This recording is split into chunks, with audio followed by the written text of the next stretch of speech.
items tonight in your district. I've given you two. I didn't get them all. All right, good afternoon. Welcome to Glendale City Council Workshop Session of March 22nd, 2022. With that, the meeting is called to order. Attendance roll call is not necessary.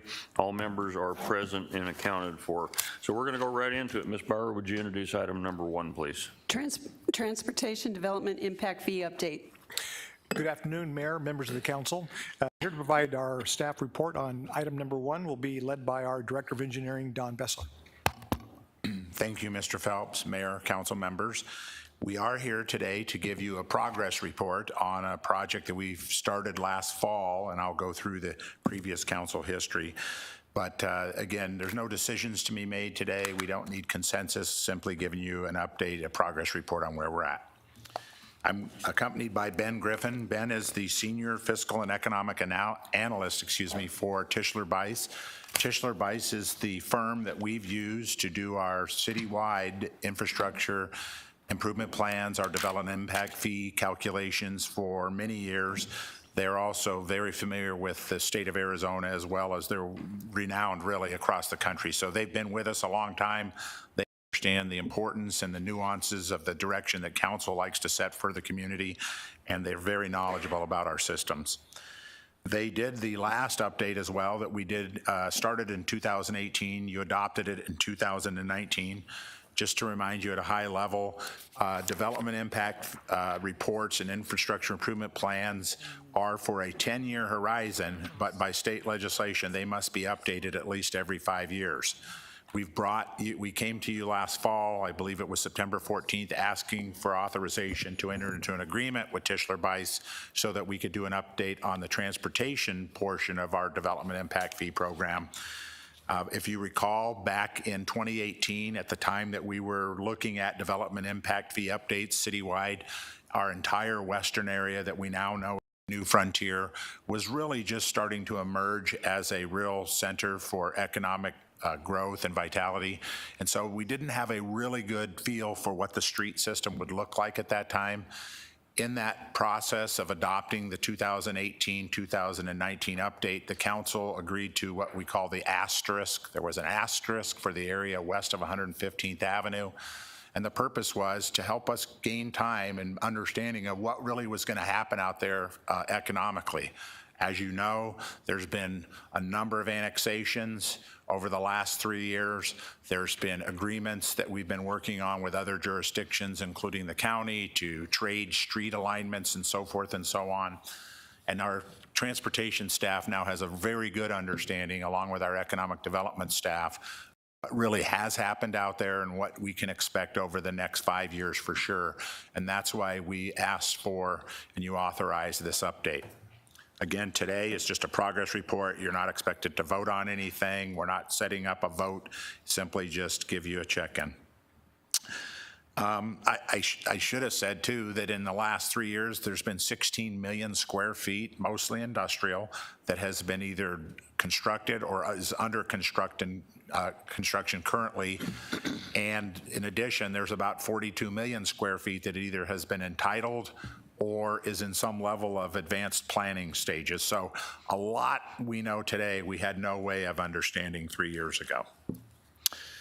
The date that I was referring to was September 14th. The last time you saw this, that was giving us authorization to enter an agreement with Tischler Bice to do this update. And with that, I'm going to let Ben walk you through where we are, and then I'll wrap up at the end.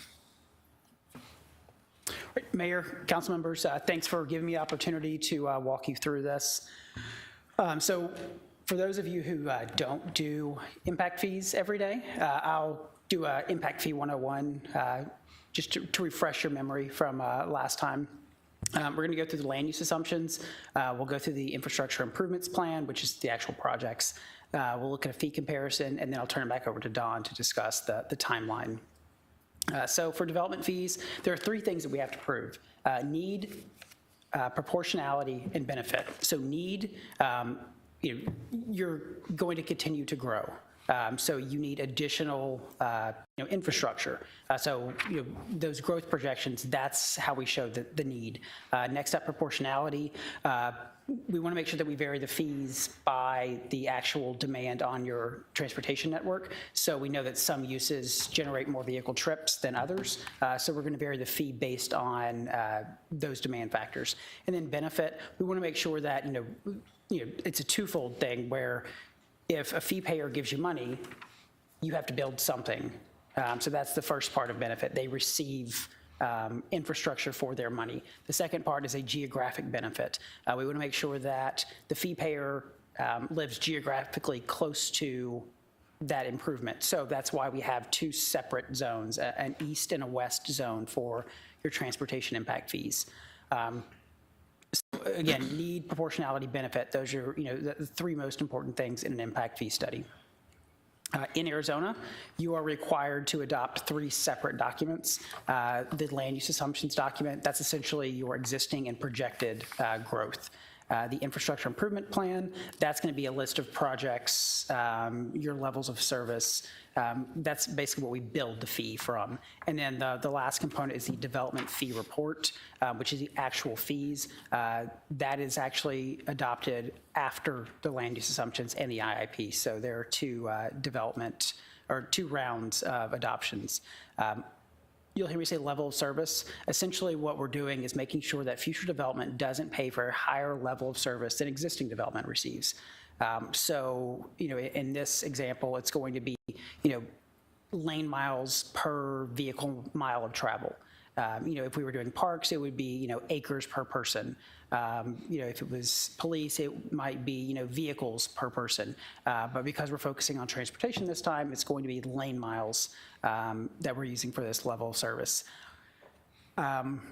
And then the last one's not applicable with this round of updates. So I alluded to the 2 rounds. In Arizona, you adopt your land use assumptions in your IIP first. Once that is done, then you start a separate adoption process for the actual development fees.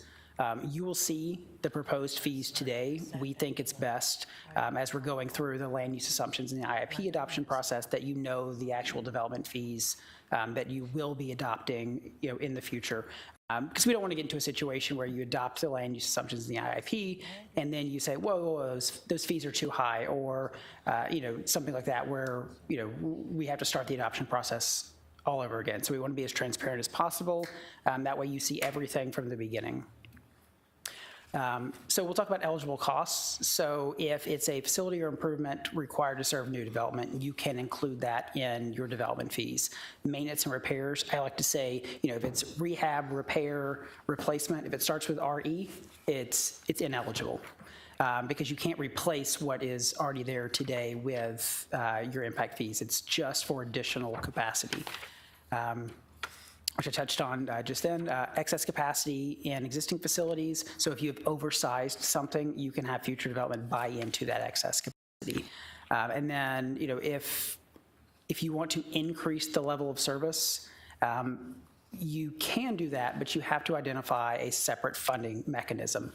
So that might be, grant funding or, CARES Act, something like that, where you take this outside funding source to increase the level of service. That way you can charge future development for fixing deficiency. You always want to make sure that you're not charging them either more than existing development receives or to repair, replace, rehab anything. So any questions on what is eligible or ineligible? Okay.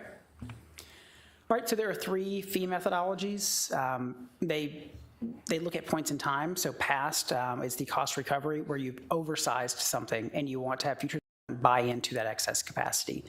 Present would be the incremental expansion methodology, which is going to be important for our discussion today, where you look at your existing level of service and you figure out what it costs to replicate that existing level of service, and you base your fee on that. And then if we look to the future, a plan-based approach where you say, okay, we're here, we need to be here, how do we get there? Again, we're using the incremental expansion methodology in both service areas, so that's going to be the most important one for this discussion. And then the need for credits. So there are 3 times we would look at credits. So there's a site-specific credit. So for transportation, that would be if a developer constructed, a street improvement that we were including in this study. you wouldn't then charge them for their impact fees related to transportation. They would need to get a credit for including something that's already in the IIP.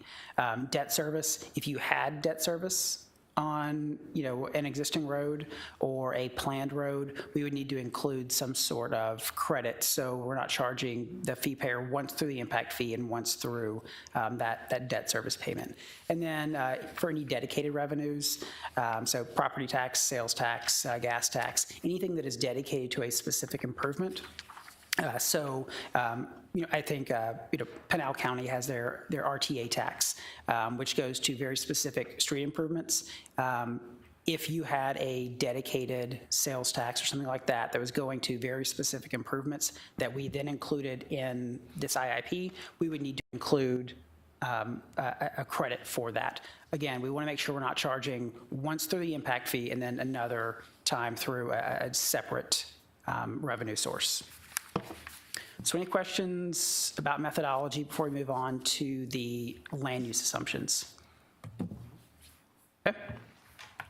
All right, so we'll start in East Glendale. So this is going to be everything east of 115th. So for these development projections, we actually used MAG projections, so Maricopa Association of Governments. Every year they update their projections, and so we are using those for the east. So we're actually looking at the growth rates for 2020 through 2035. Mayor, I would like to ask a question about the MAG projections. Okay, you want him to finish this first, or It's up to you. let him finish this part of it and then ask him? This might answer your question, maybe. So based on MAG's projections, they're saying about 4,400 additional homes in East Glendale over the next 10 years. And then for non-residential development, they're projecting it's about 15,000 additional jobs, which translates into about 6 million additional square feet of non-residential floor area. And you're only doing the east side right now. You'll get to the west side. Yeah, the next slide will be the west. Okay. Thank you, Mayor. I dispute the use of MAG projections, and let me take a few minutes to explain why.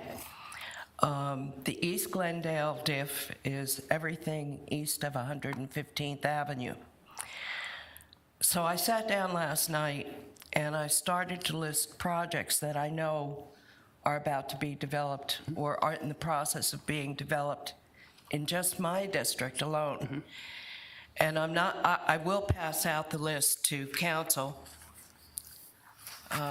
now, but I came up with an estimated 3,977 multifamily units that will be built in the Yucca District in the next few years, if not already under construction.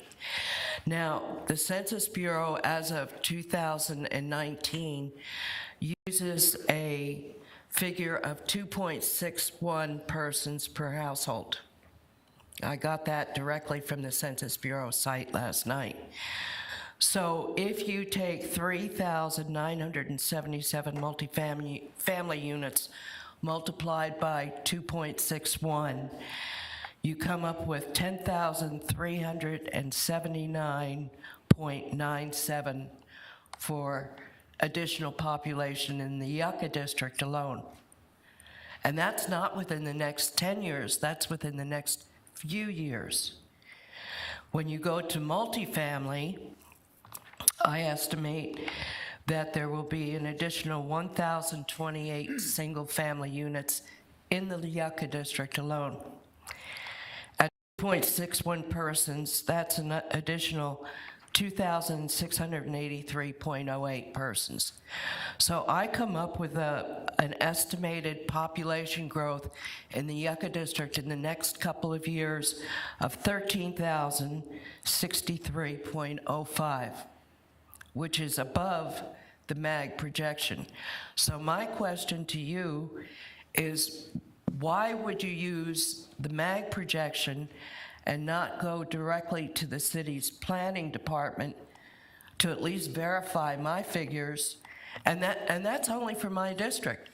That's not for the other districts. I happen to know that in Vice Mayor Aldama's district, there's at least 2 major apartment complexes that are planned, which will yield nearly 600 units. So I feel that the figures that you are using to represent East Glendale are too low. Can I have a comment, please? Of course. Mayor, Councilmember. Excuse me, Mayor, Councilmember, let me start, and then I'd like Ben to jump in. Couple things. Thank you. Great question. So a few things. One, when you added up those numbers and came to, I believe you said a little over 10,000. 13,063.05. I'm guessing when you said for the Yucca District, you meant both the west area, west of 115? No. Just east? That's east of 115th Avenue. I didn't include Allen Ranches, Okay. Zanjero Pass, nothing. Gotcha. Thank you for that clarification. Secondly, if something has already pulled building permits and is under construction, they would not have been calculated. So I'm not sure if what number of that 13,000 had already is in some level of construction. If they pulled permits. Why would you not count? Because they would be subject to whatever the existing development impact fee is. They would have already been subjected to that. They're not built yet. They're under construction. Why would they be subject to the? I don't understand. Okay, time out. Let's go through the chair, I'm sorry, Mayor. and then Mr. Phelps. Well, I'm sorry, I was just chatting to myself. Mayor, members of council, so any permit that's under construction has already paid the diff fee. It's paid in advance. Got it. Okay. But there are still projects that are planned, approved, and not yet started that are on this list. I just don't think that the MAG numbers are to the benefit of the city of Glendale. Mayor, again, council member, thank you again for the question. We'll go back and verify that. We did include the planning department as well as the economic development department in all of these calculations. It's science, but it's a lot of art as well. So we'll go back and look at that. You pose a good question. If we see something that doesn't seem right, we'll go back and double check the numbers. Again, that's one of the reasons why we're doing a check-in. When you do that, and again, we don't have to vote or anything now, but I understand her question, but find out when they got those numbers too, because that could make a huge difference. If these are one-year-old numbers, that's a big difference from today. Thank you, Mayor. We'll be happy to verify that. So the next time you see that, we will have answered that question for you. Good. Mayor, Go ahead. thank you. I have a question or two. Just to refresh my memory and confirm that Councilmember Clark's right, 115th Avenue is the dividing line between east and west for diff. And therefore, diff revenue collected west of 115th has to stay west of 115th. Correct. So therefore, even if we were expanding, say, our library in that area to accommodate population, and this is the closest library to them in Glendale, which would include Allen Ranches and Zanjero and the other residential that we've approved out there, even though this is the closest library to them, it would be the one we would have to expand. Can we not use diff money, library diff money for that? Can we not even charge library diff money? You can. So only the street fees are varied by service area. So all of the others, so police, fire, library, those are all assessed citywide, whereas streets are east or west. Parks as well, thank you. So for libraries, yeah, you could collect money west of 115th. That doesn't matter. You can use it throughout the city, but for streets, if you collect it west of 115th, it has to stay there. East, it has to stay there. Okay. Thank you, Mayor. Learned something today. Good. And it's not even. You look like you have a question. All right, what else you have? Thank you, Mayor. We're going to roll. Okay. I do want to go back to the MAC question. So because we're using an incremental methodology, which just says, hey, this is our existing level of service, if you grow twice as fast as we project, it doesn't change the fee amount. It just means you collect more and you build more. If you don't issue another permit, it still wouldn't change the fee. So it's making sure that we get the existing level of service, which all the base year estimates have been run through the planning department. So, it may be that we, increase how many housing units we're projecting in the east. That won't change the fee, it'll just change the fee revenue generated. But very good question about. I understand that it doesn't change the fee structure, but I do believe in using accurate information, accurate data, and I feel that when we rely upon MAG to provide us with data, it isn't necessarily accurate as it pertains to Glendale. Thank you. All right, so any more questions about the east before we move on to the west? All right, so in the west, we are not using MAG data. For that, development services provided housing unit projections, which they think will happen within the next 10 years. For the non-residential component, economic development actually provided the floor area projections for that. So, based on approved residential development for the west, we're looking at about 1,500 additional housing units. And for non-residential, we're looking at about 16.2 million square feet of non-residential floor area, with about 16 million of that being industrial development. Any questions in the west before we move on to the IIP? All right. All right, so we'll start with East Glendale. So we're looking at street improvements. We're going to use an incremental methodology. And so based on the existing level of service and projections over the next 10 years, we're projecting demand for about 11.6 lane miles. And the associated cost with that is about $30.3 million. We get that cost based on these potential projects. I want to point out that we have included projects, but you may get to a point where you say, you know what, we weren't expecting this development. Now we need, to widen this road. Really what we're doing with this list of projects is getting just a proxy number to say, on average, it cost us, X dollars per lane mile. And so we're using, these potential projects as that proxy, but it doesn't lock you into building these, and it doesn't, prevent you from building something that's not on this list. Again, we're just trying to get an average cost per lane mile. So when we say you need 11.6 lane miles, we can associate a cost with that, or an average cost. Mayor? Go ahead. Thank you. I'm looking at this list, and I can't tell if any of these pertain to developing a connection between the airport and Westgate. Do any of them?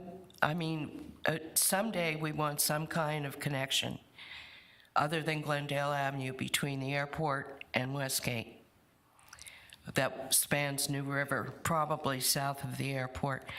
Is that on this list at all, and has it been thought about at all? Thank you.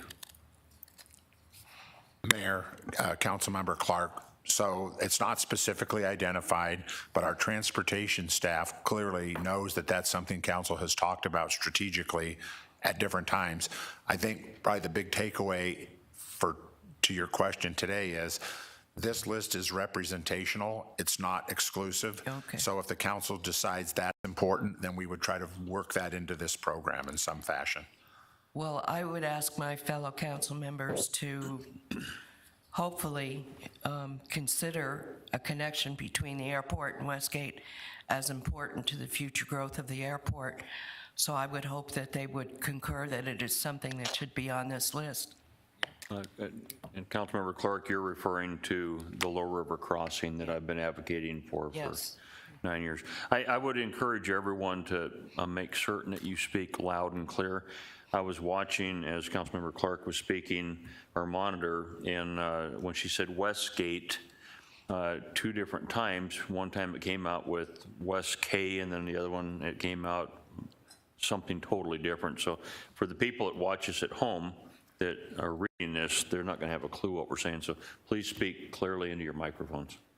You had a question. I did have a question. Thank you, Mayor.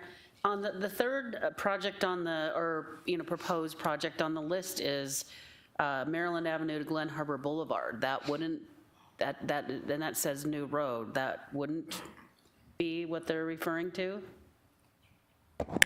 Mayor, council member, I would ask our transportation staff to specifically answer that question. I don't know the exact answer. And he's on his way up. Mayor and Council, New River Road between Maryland and Glen Harbor Boulevard is the project in question. That is going to be on the part of the east side of the airport development, but it is not meant to cross the river, if that explains. Thank you.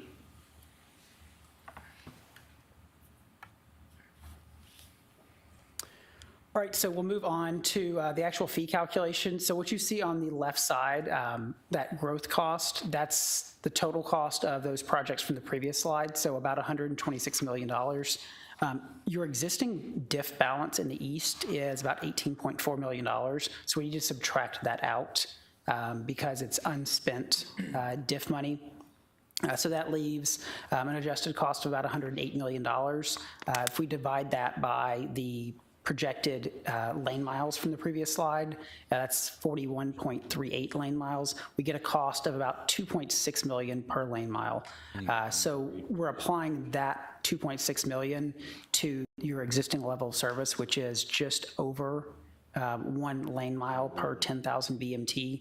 And when you apply that $2.6 million, you get a cost of $262.38 per VMT, which is the basis of the actual fee calculation.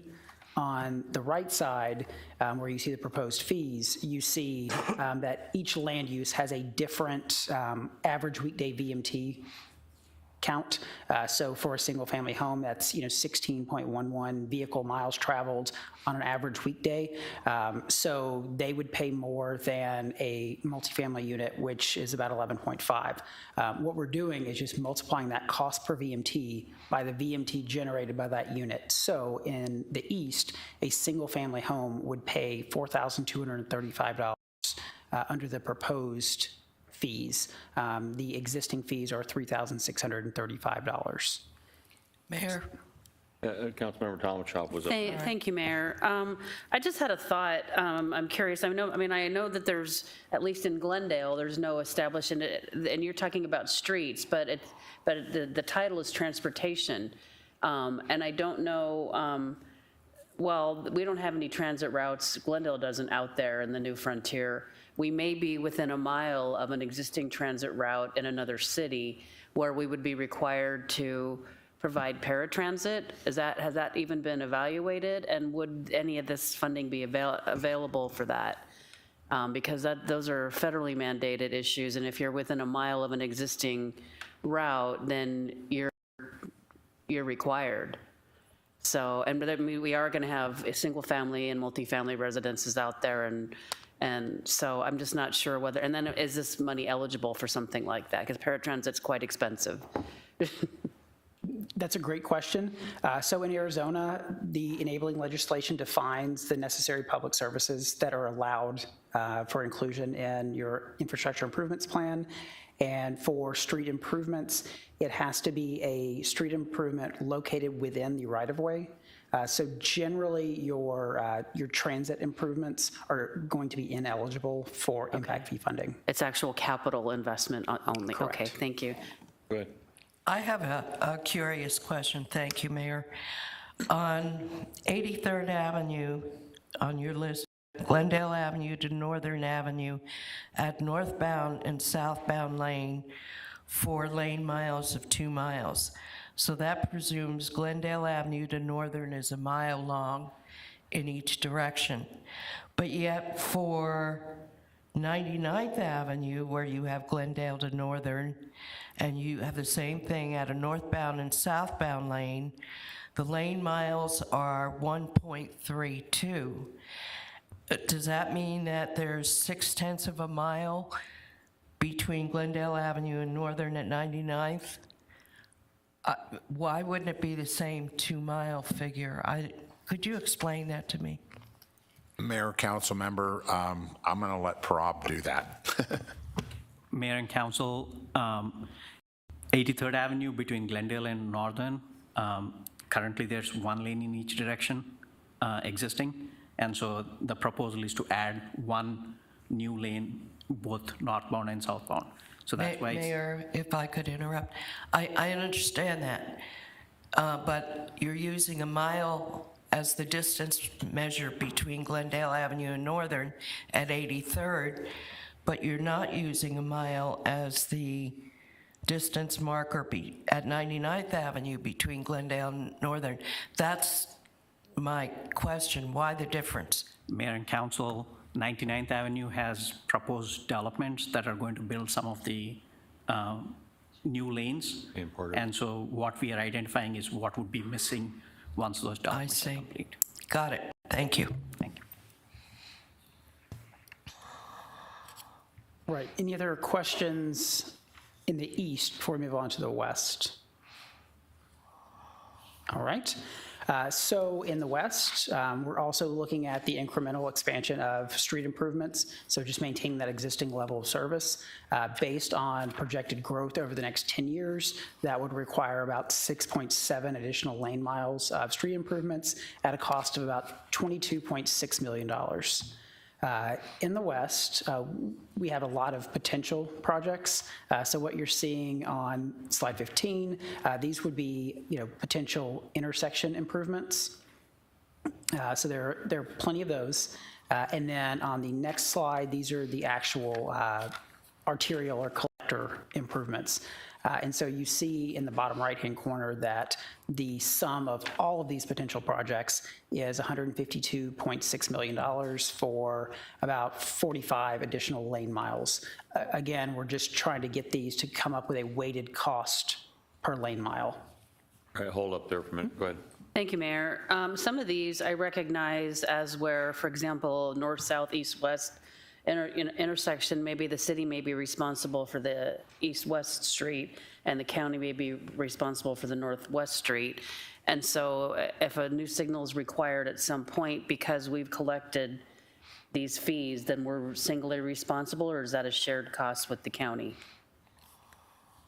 Mayor, Councilmember Tomilchoff, this list, as it, again, while it's representational, the amount of work that went into it by the transportation staff was very detailed. So they looked at where they thought we had responsibility and not assigned it to a shared responsibility.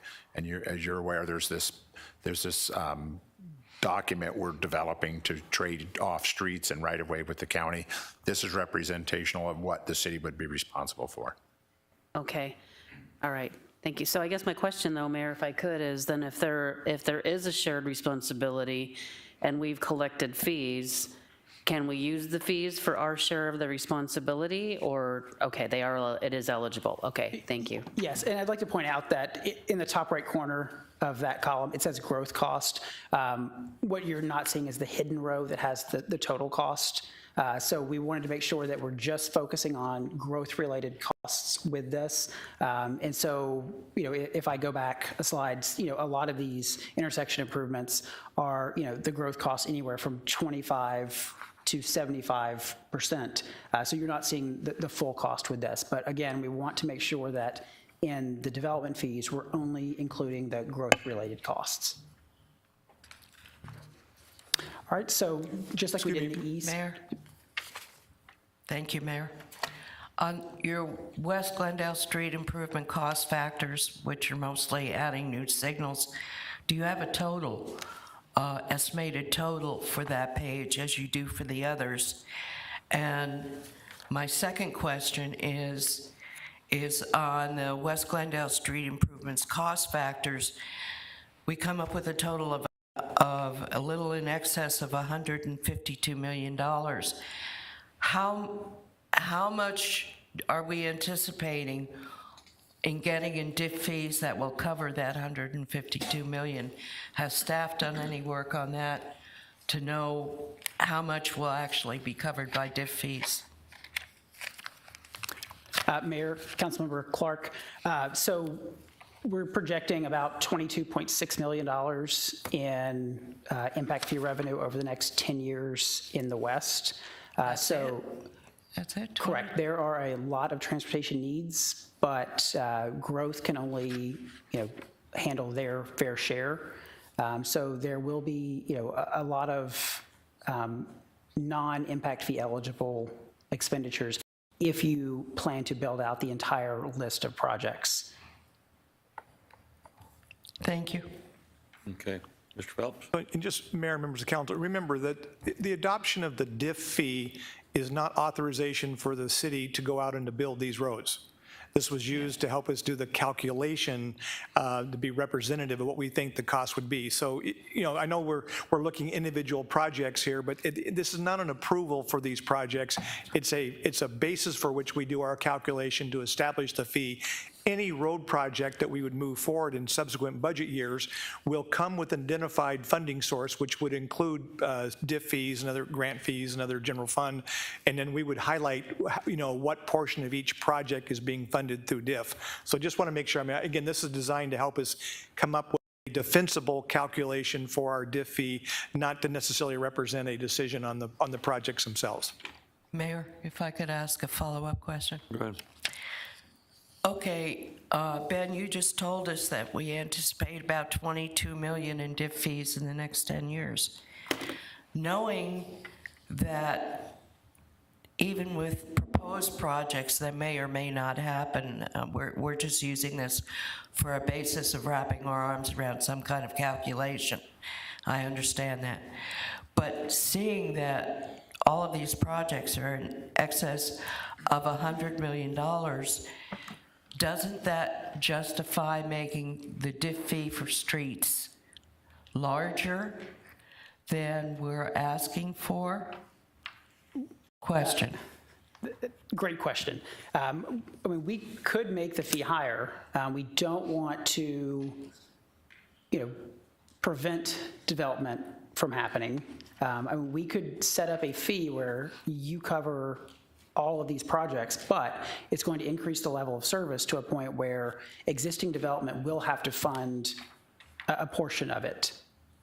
So again, we're getting to the issue of, do we balance, a reasonable fee with fewer projects, or do we have a higher fee, but then the city is definitely on the hook for X million dollars worth of projects to increase that level of service in the West? Mayor, couldn't we compromise and find something that doesn't disincentivize development but captures more of this? Otherwise you're putting on the city on the hook in the future for what looks to be somewhere in the neighborhood of $100 million worth of eventual street improvements in the future. That's part of this process where we, have the work session. We, get feedback from council. We can always look at adding additional projects. Look at potential outside revenue sources to fund that difference. But yes, there is a possibility to adjust, how many projects are included. Mayor, I feel like we're subsidizing many of these projects by not capturing more DIF revenue towards streets. And I don't know if that's fair to taxpayers. Thank you. Thank you, Mayor. Just to move Councilmember Clark's train of thought a little farther down the road here, if I'm understanding, this chart and what you said says that in the western area, next 10 years, we're predicting perhaps 152 plus $1 million worth of street improvements, but we only anticipate collecting $22 million. That's a delta of $130 million. Where does that $130 million come from? It's a great question. Turn that over to staff. Well, Mayor, Councilmember Turner, I think, again, this list is representational. As you go through this, you have the ability to update this as frequently as you feel you need to. And I think that's what your transportation staff has tried to do, is to say at maximum build out. And let's not forget the rate of growth out there has been something that nobody's really experienced anywhere in the country. I know Tischler Bice would agree with that. So they've just looked at what would a 10-year snapshot look like if everything stayed equal. These are a lot of projects. It doesn't mean that every one of these projects either A, needs to be built and certainly would be built. It's simply them looking at that entire grid and different maybe than what you traditionally think of when you do an impact fee update is, this is the new frontier for a reason. It's starting out kind of different. We're taking over 2-lane roads and that sort of infrastructure that's out there. So I think that you may be wrestling with this question for 2 or 3 more updates, to be honest with you. I think you'll have to see it and feel it as you do it. Otherwise, if you try to have a crystal ball and predict exactly what things will look like in 10 years and draw a hard line, you run the risk of overestimating the amount of infrastructure that you would need and how you intend to charge to collect that, and calculate again that the grid, the street grid out there isn't just used by new growth, it's used by existing residents, it's used by pass-through traffic, it's used by Luke Air Force Base as a pass-through. So it's the balance of trying to find all of that. And I think as we get into a couple of more slides, I think this issue that Mr. Griffin brought up, it becomes evident. Where do we sit in the valley with our impact fees for transportation? Mayor, if I could continue. So you said I think you said it was a good question, but you didn't provide an answer to it. So if we have a shortfall, and of course, yes, we may not do all of these streets in 10 years if the growth doesn't require it, but then we won't have $22 million in DIF come in. Or if the growth comes in faster, we'll have more DIF money, but we may have more roads that need to be done as well. So this is a projection that is at some equilibrium, though it's not balanced, okay? If one grows faster, the other grows faster, as you mentioned earlier. But that still leaves us a delta, a shortfall of $130 million, and I'm very concerned about that. For 7 years, I've been saying we have to be careful that the growth out there in our western area doesn't end up being a burden to the already existing part of Glendale. And I'm a little bit scared right now that we're hearing $130 million is going to have to come up out of the rest of Glendale. And that means something else doesn't happen. Mayor, council member, I apologize if I didn't give enough muscle to that framework that I described. I think, what we're experiencing in the new frontier is going to be something that we wrestle with for some time. I don't think it would be correct to say, I don't think it would be fair, is probably the better word I want to use, to think that there's a shortfall. Again, this is a representational list.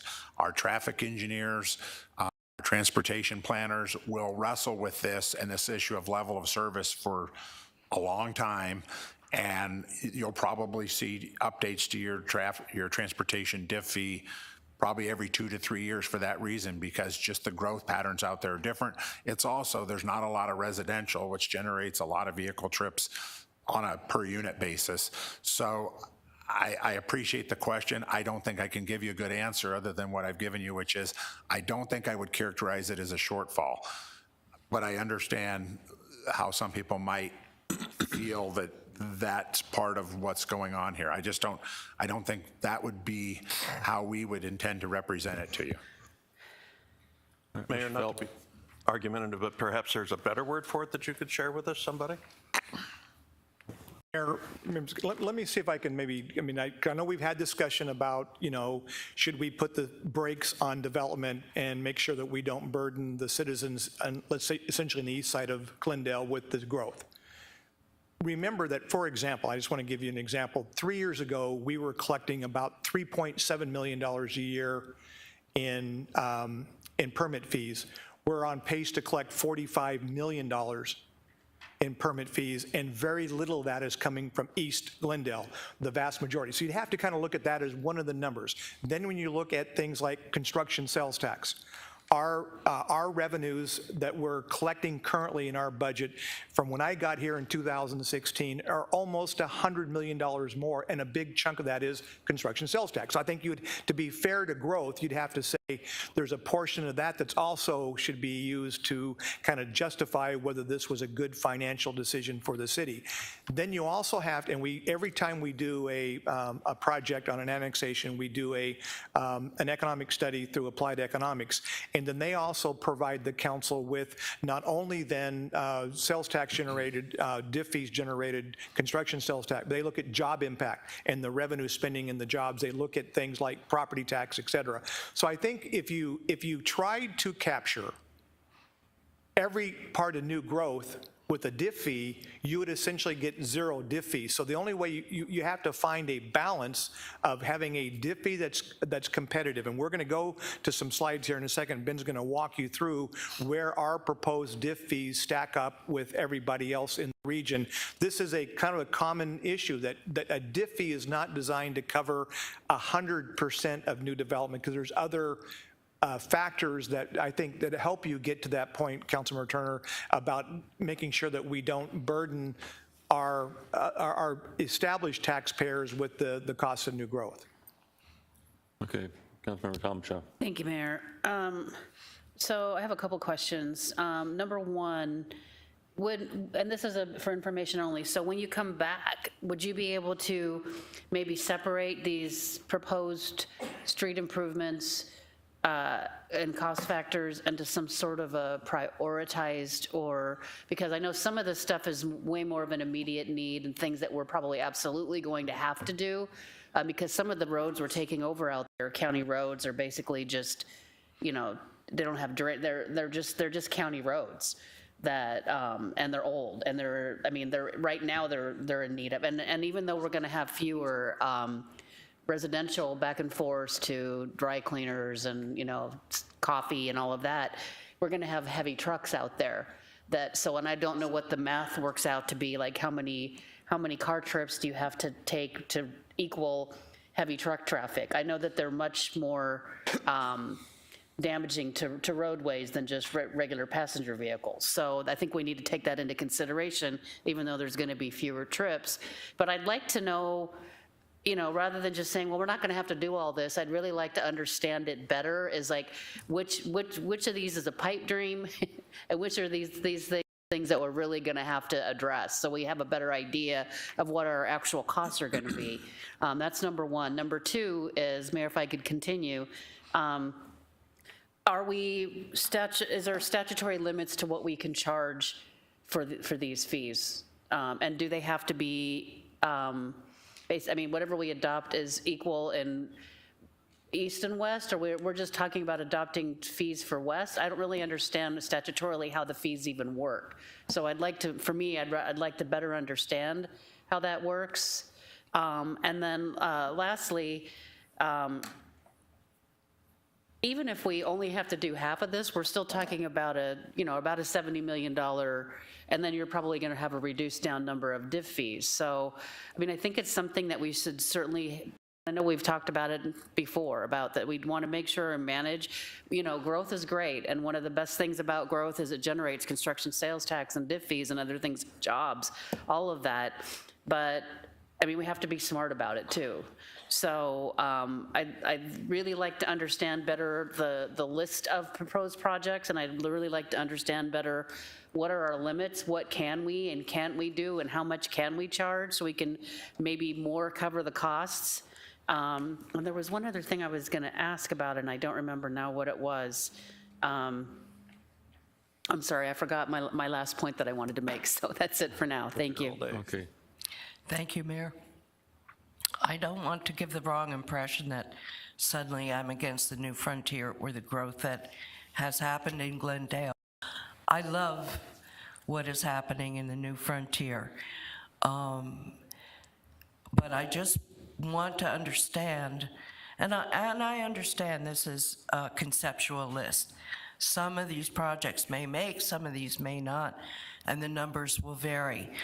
But I would like to be assured that the construction fees or whatever additional revenues we're earning in addition to the DIF fees will be applied to the streets problem out there, so that in essence we are not charging existing taxpayers for that growth.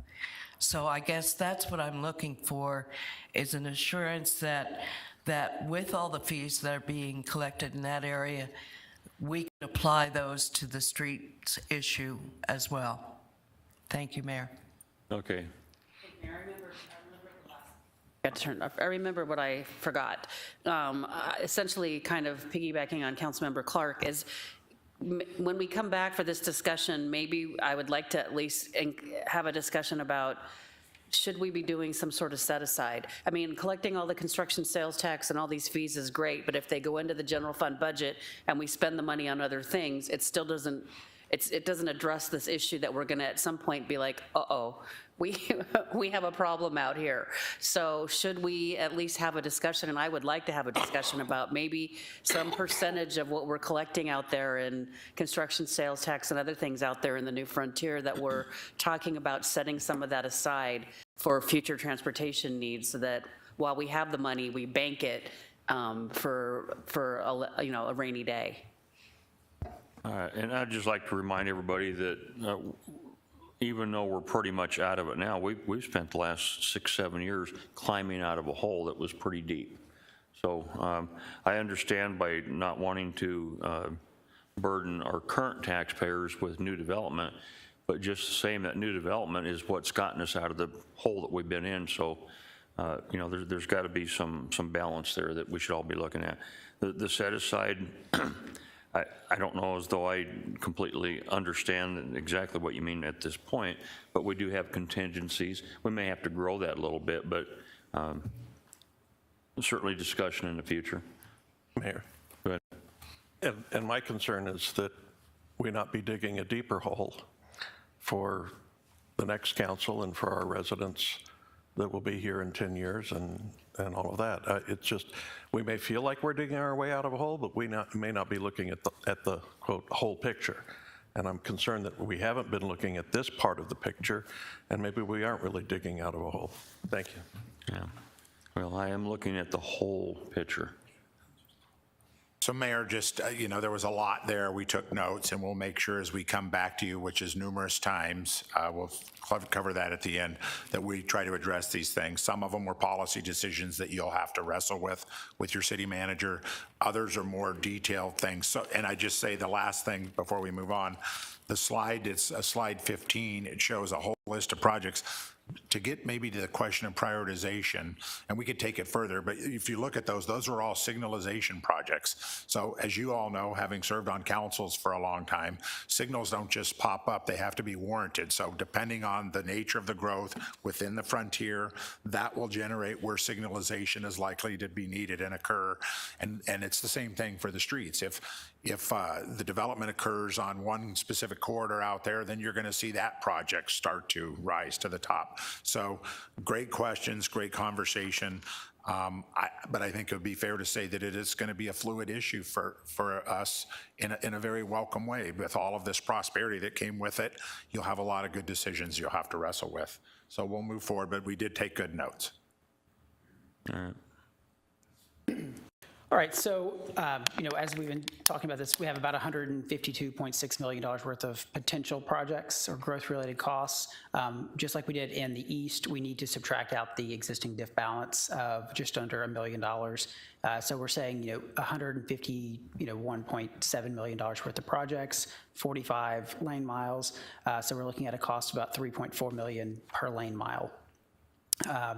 Again, we apply that to the existing level of service, which is also just over 1 lane mile per 10,000 VMT. So a single family home under the proposed fees would pay $5,037.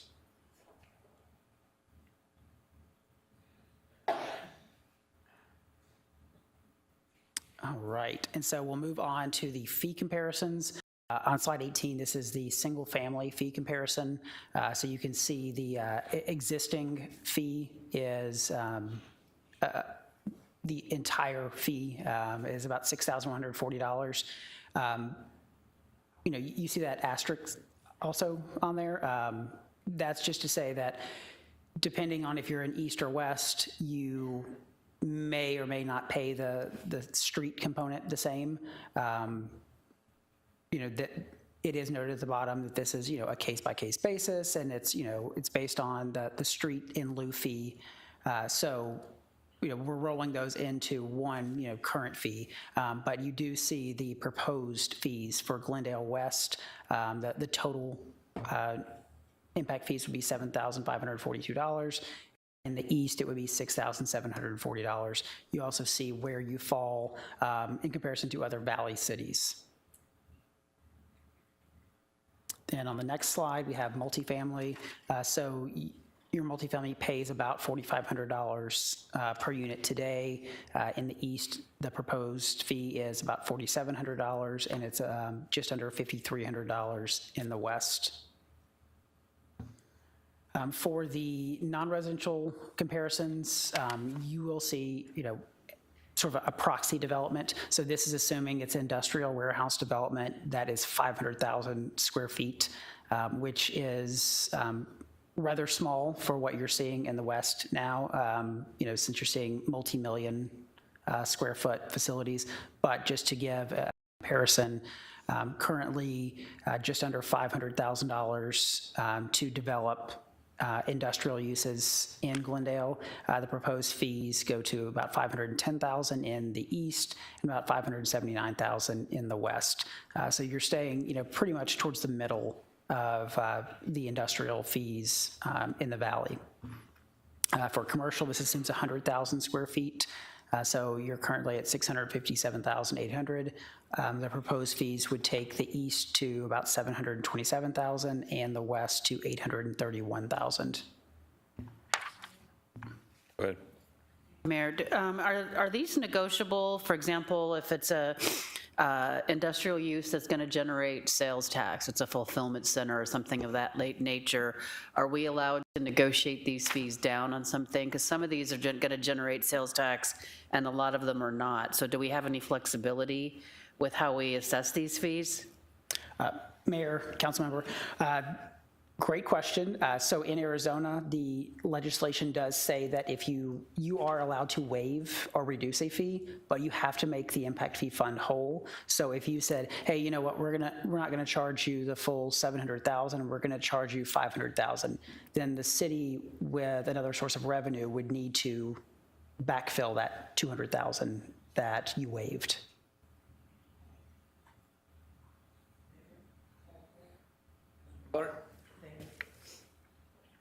I'm looking at the fee comparison for industrial. And I've noticed on nearly every chart that you've provided, Peoria, which is our closest neighbor, have higher fees on nearly everything than Glendale does. Why would there be such disparity between Peoria and Glendale?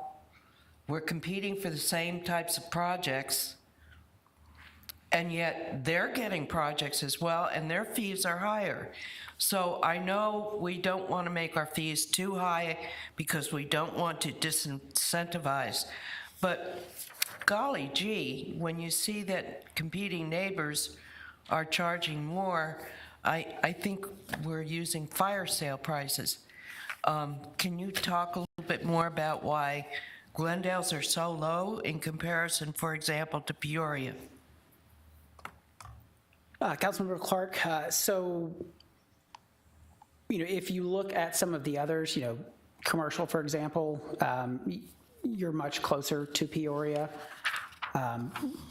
Generally, what you're going to see is, the cities sort of on the edge are generally going to have higher fees because of, the increased infrastructure needs. We have adjusted the costs per lane mile. So we are using, a higher cost than we did last time. With Peoria, we did not do their study, so I can't speak to what's included in theirs. It is sometimes hard to compare cities. It's never an apples-to-apples comparison.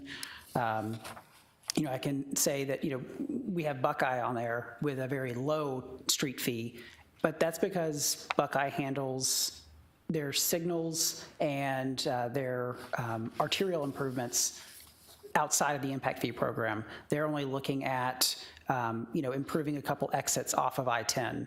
So it really depends on what's included in the IIP to really what happens to the fee. So I'm not sure why Peoria, their fee is higher, but we are using updated costs in Glendale's study.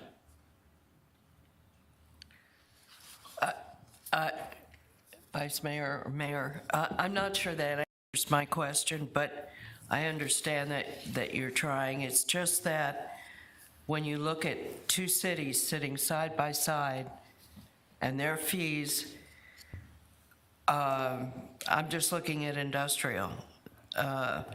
In West Peoria, it's $762,500.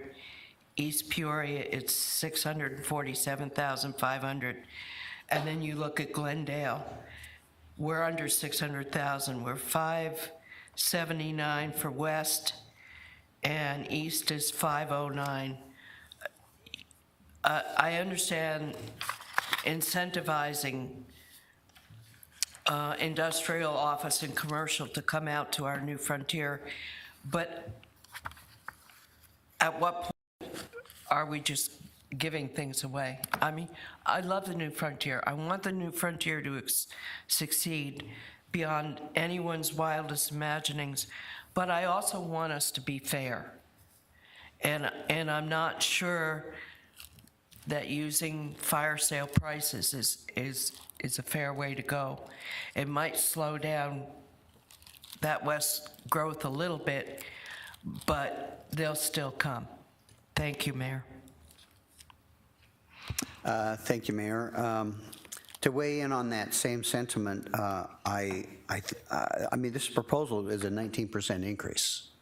So we are raising our fees significantly based on, again, that's an average, taking the two proposed average versus what the old is.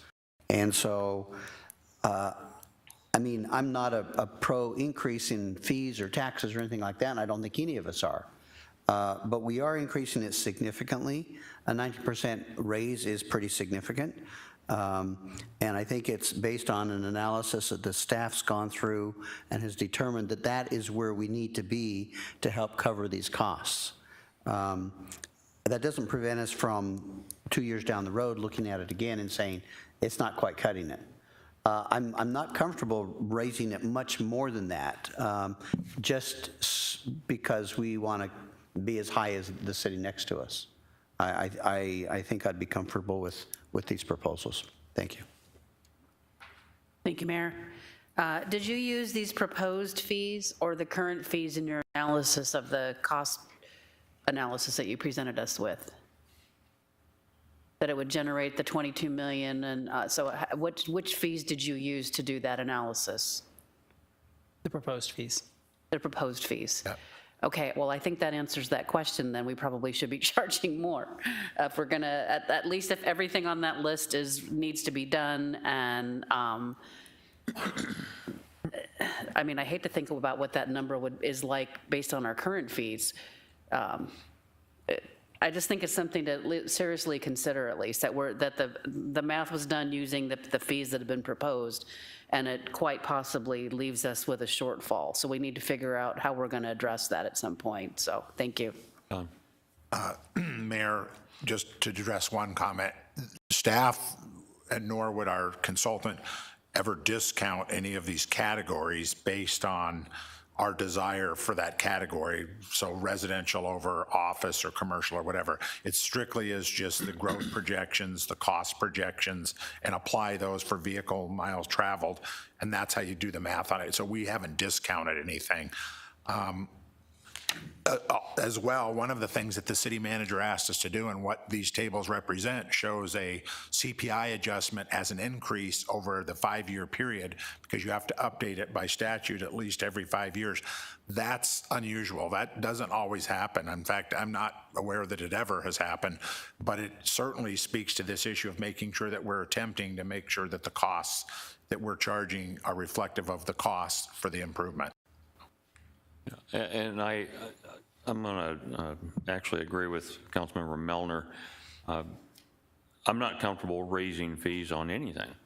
But if staff's done the research, and this is what they're advising us to potentially someday soon approving, I can certainly go along with that, knowing that this council has the opportunity every year to make changes. And if we see 5 years from now that this isn't quite getting us where we need to go, we can always bump it up. I would be terrified to raise it up so high today, anticipating that in 10 years, we're going to have all these things, when in fact, if we have a major downfall with our economy, that we're only we're creating problems more so than we need to. So I would be, I'm not going to say comfortable going along with staff's recommendation, but I think it's probably the most intelligent thing that we could do at this point, knowing that we have the opportunity in the future to bump this up every year if we need to, or lower if we are able to. Mayor? Go ahead. Thank you, Mayor. Actually, it was Mr. Phelps. Oh, I'm sorry. Go ahead, Mr. Phelps. Thank you, Mayor, members of the council. Just a couple things then. One, was just notified, Peoria currently does not have any industrial projects underway. So that what I think would be closer to look at then is who do we compete on industrial. If you look at the Surprise number and you look at Goodyear, we'd be significantly higher than Surprise, and competitive about the same area with Goodyear. So I think that's the Peoria, they just haven't got industrial projects going on. They do have commercial, but they're really more around the residential. So you'd want to compare those. I think the other thing, just as a reminder, I know you're looking at the $152 million for the West. I want to draw your attention back to the East number. It's $126 million in the East side.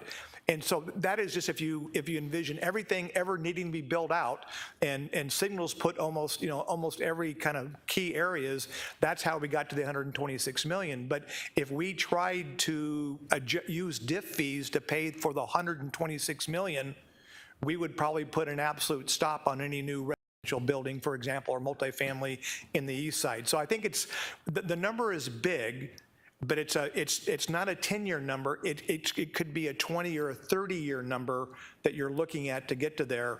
But as the mayor said, I think this is something that you continually look at. You adjust your fees.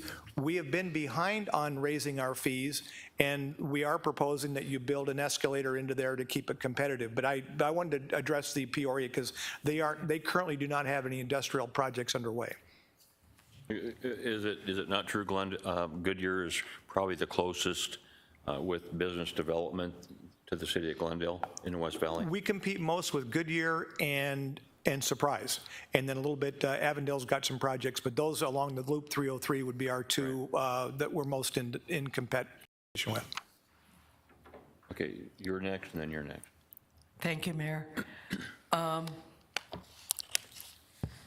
I think I heard you say, and I think I heard the city manager say, that there's going to be a cost of living adjustment to these fees every year because inflation is just rampant right now, which means that when you develop these fees, you were using older numbers for materials, and we know that in the past year, inflation has kicked up things by 7, 8, 10%. So I would hope that you would come back to us for at least a review on a yearly basis and show us how you have incorporated a new CIP into this.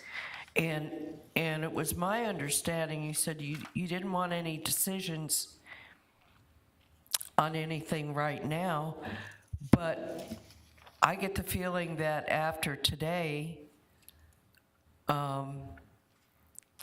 you're going to move ahead, and by this fall, we will have adopted these fees as you are presenting them to us, unless you plan on coming back to another workshop and having adjusted any of these figures.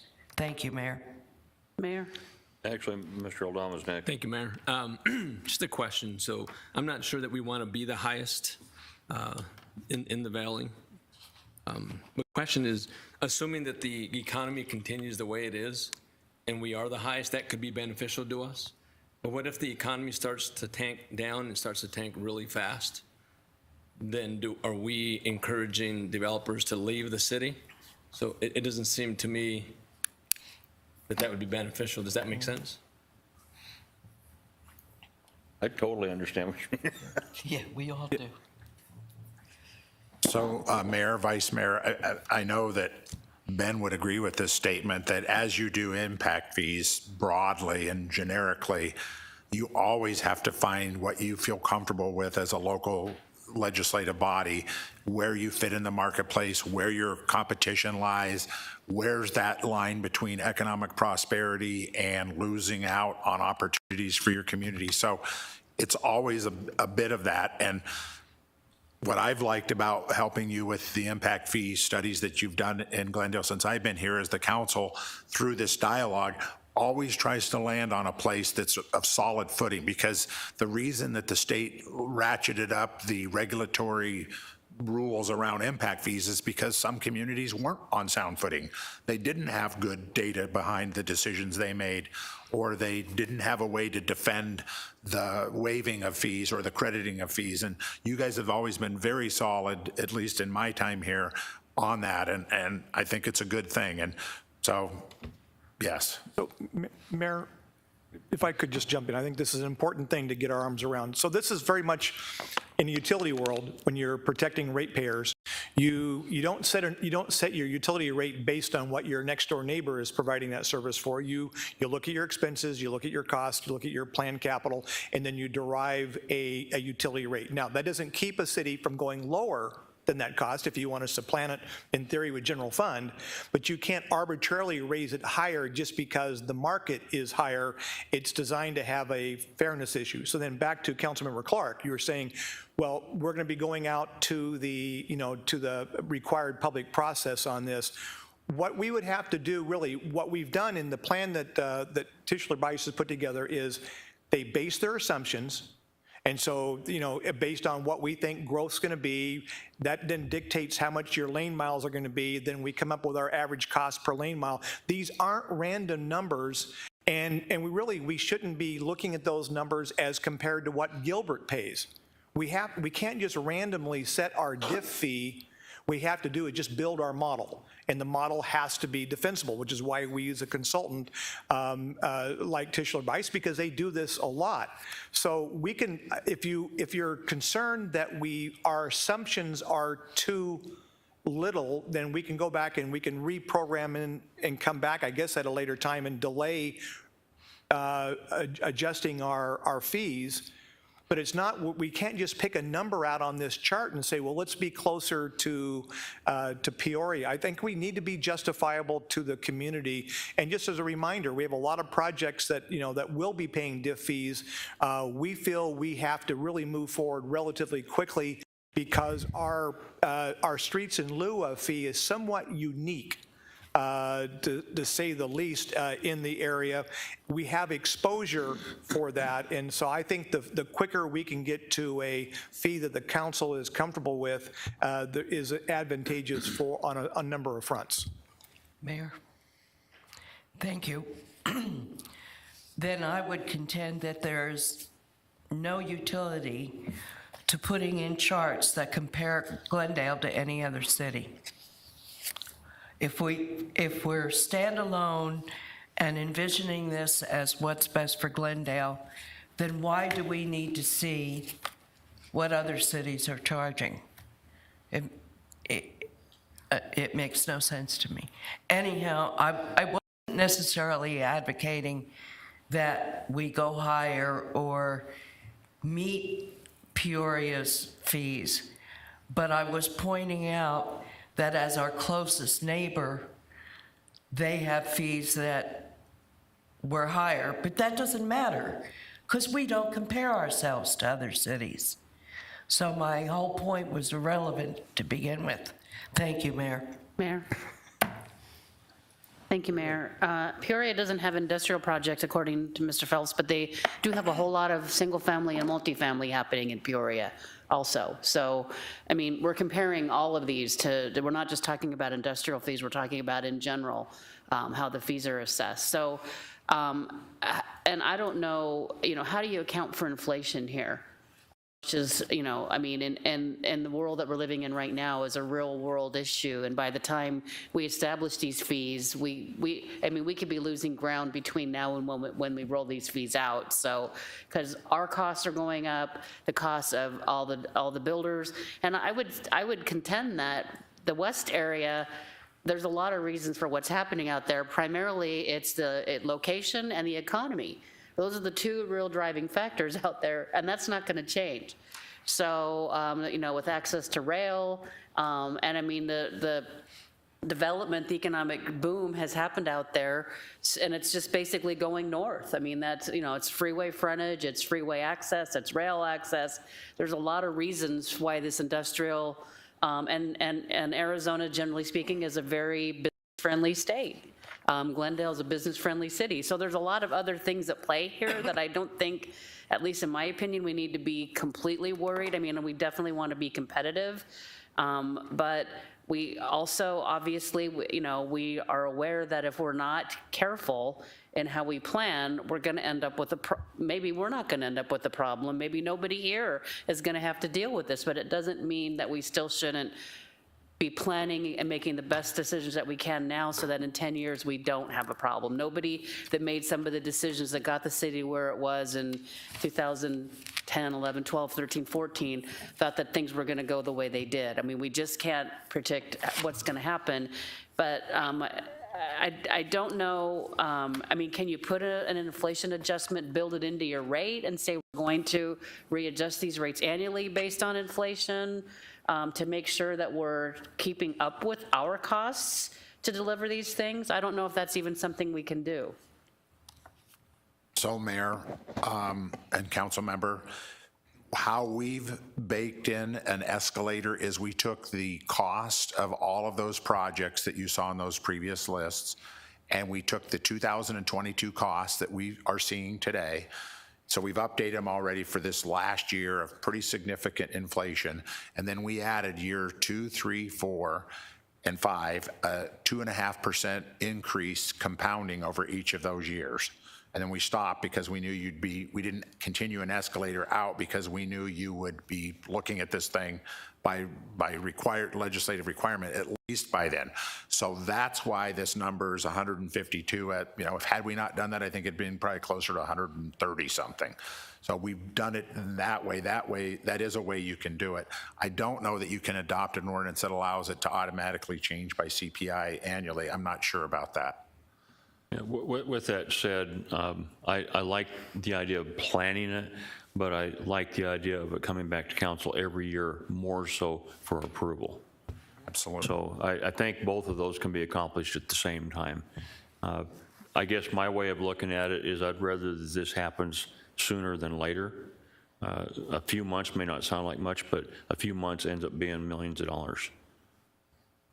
And Mayor, as we're about ready to get to the last slide, it is about 100 or 277-day process by legislation to adopt this.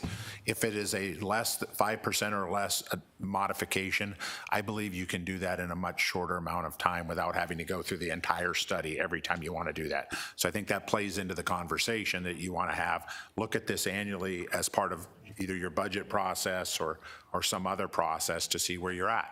Balance that with whatever your economic forecasts are looking like and really have a good picture. All right, you want to do your last slide? We'd love to. Thank you. Mayor, council members, thank you for all of the questions and the comments.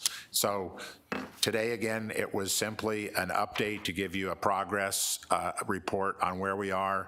And the reason we really wanted to do that is to get this exact kind of feedback, but also we intend to go out and do stakeholder outreach with the Multifamily Association, the Home Builders Association, any number of economic development interests that are valley-wide because they're paying very close attention to this. In fact, I got an email Sunday night from one of them saying, we want to be reached out to. So they're going to have their opinions about it. But what we didn't want to have happen is that we're out there meeting with them, talking about this, and you haven't really seen it for months, except for the last time we came to you. So we wanted to make sure we did a check-in with you. We bring forward whatever issues and concerns you have. As I said, we've made good notes. We can make modifications or at least come back to you with more information before you have to, as Ben said, it's a two-step process. You go through a public notification process and an adoption process for the land use assumptions and the infrastructure improvement plan. We're going to circle back with our sister department in transportation to really have them look at that list of projects and see what that means over a 5 to 10 year cycle and see where that really leaves us. And so all we wanted to do is that update for you. Mayor, so somewhere in between here, one of these dates, you're going to put in another, come back to council. I don't see it on the list, but that is something that's going to happen. So Mayor, Councilmember Tomilchoff, without having the calendar in front of me, my belief is that April 29th is either a workshop or a regular session, and we will have an item with you that we can go back through this, the land use assumptions and the IIP, maybe not in the depth that we did today, but whatever depth you need to talk about, here's where we're at with the proposed land use assumptions and IIP. Mayor, if I could, I'd like to, if possible, have you, at least where you've had some stakeholder outreach too, so we can get an idea of what the feedback is when you come back to us. Thank you. Mayor, thank you. I think Councilmember Malnar was exactly right when he said that none of us up here would look forward to increasing fees or raising taxes. We don't, but I don't think any of us up here want to set a future council up for having to do that just to be able to meet the needs of the city that they inherit. We have to be thinking ahead on this, and Councilmember Clark's right that, you know, in reality, it doesn't matter what other cities are charging. We have to justify what we're charging, and if we need to charge more, we need to think about that.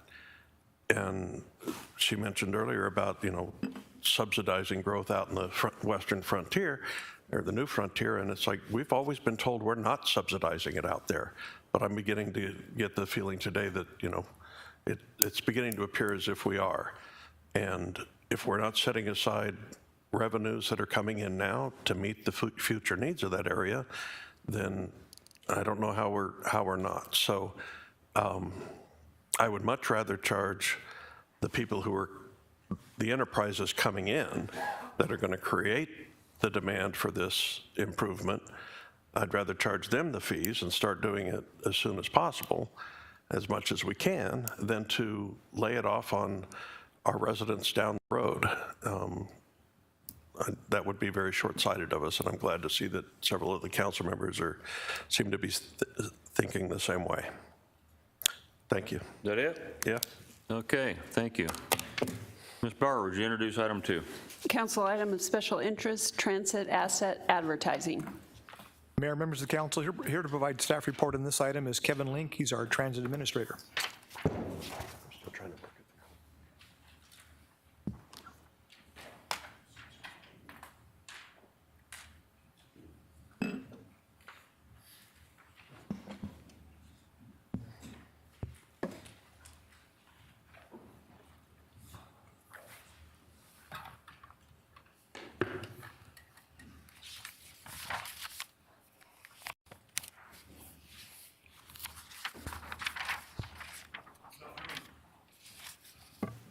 Good afternoon, Mayor Wires and honorable council members. My name is Shahid Abbas, Director of Transportation, and today with me is Mr. Kevin Link, Transit Administrator. I will need you to pull the microphone closer, or there you go.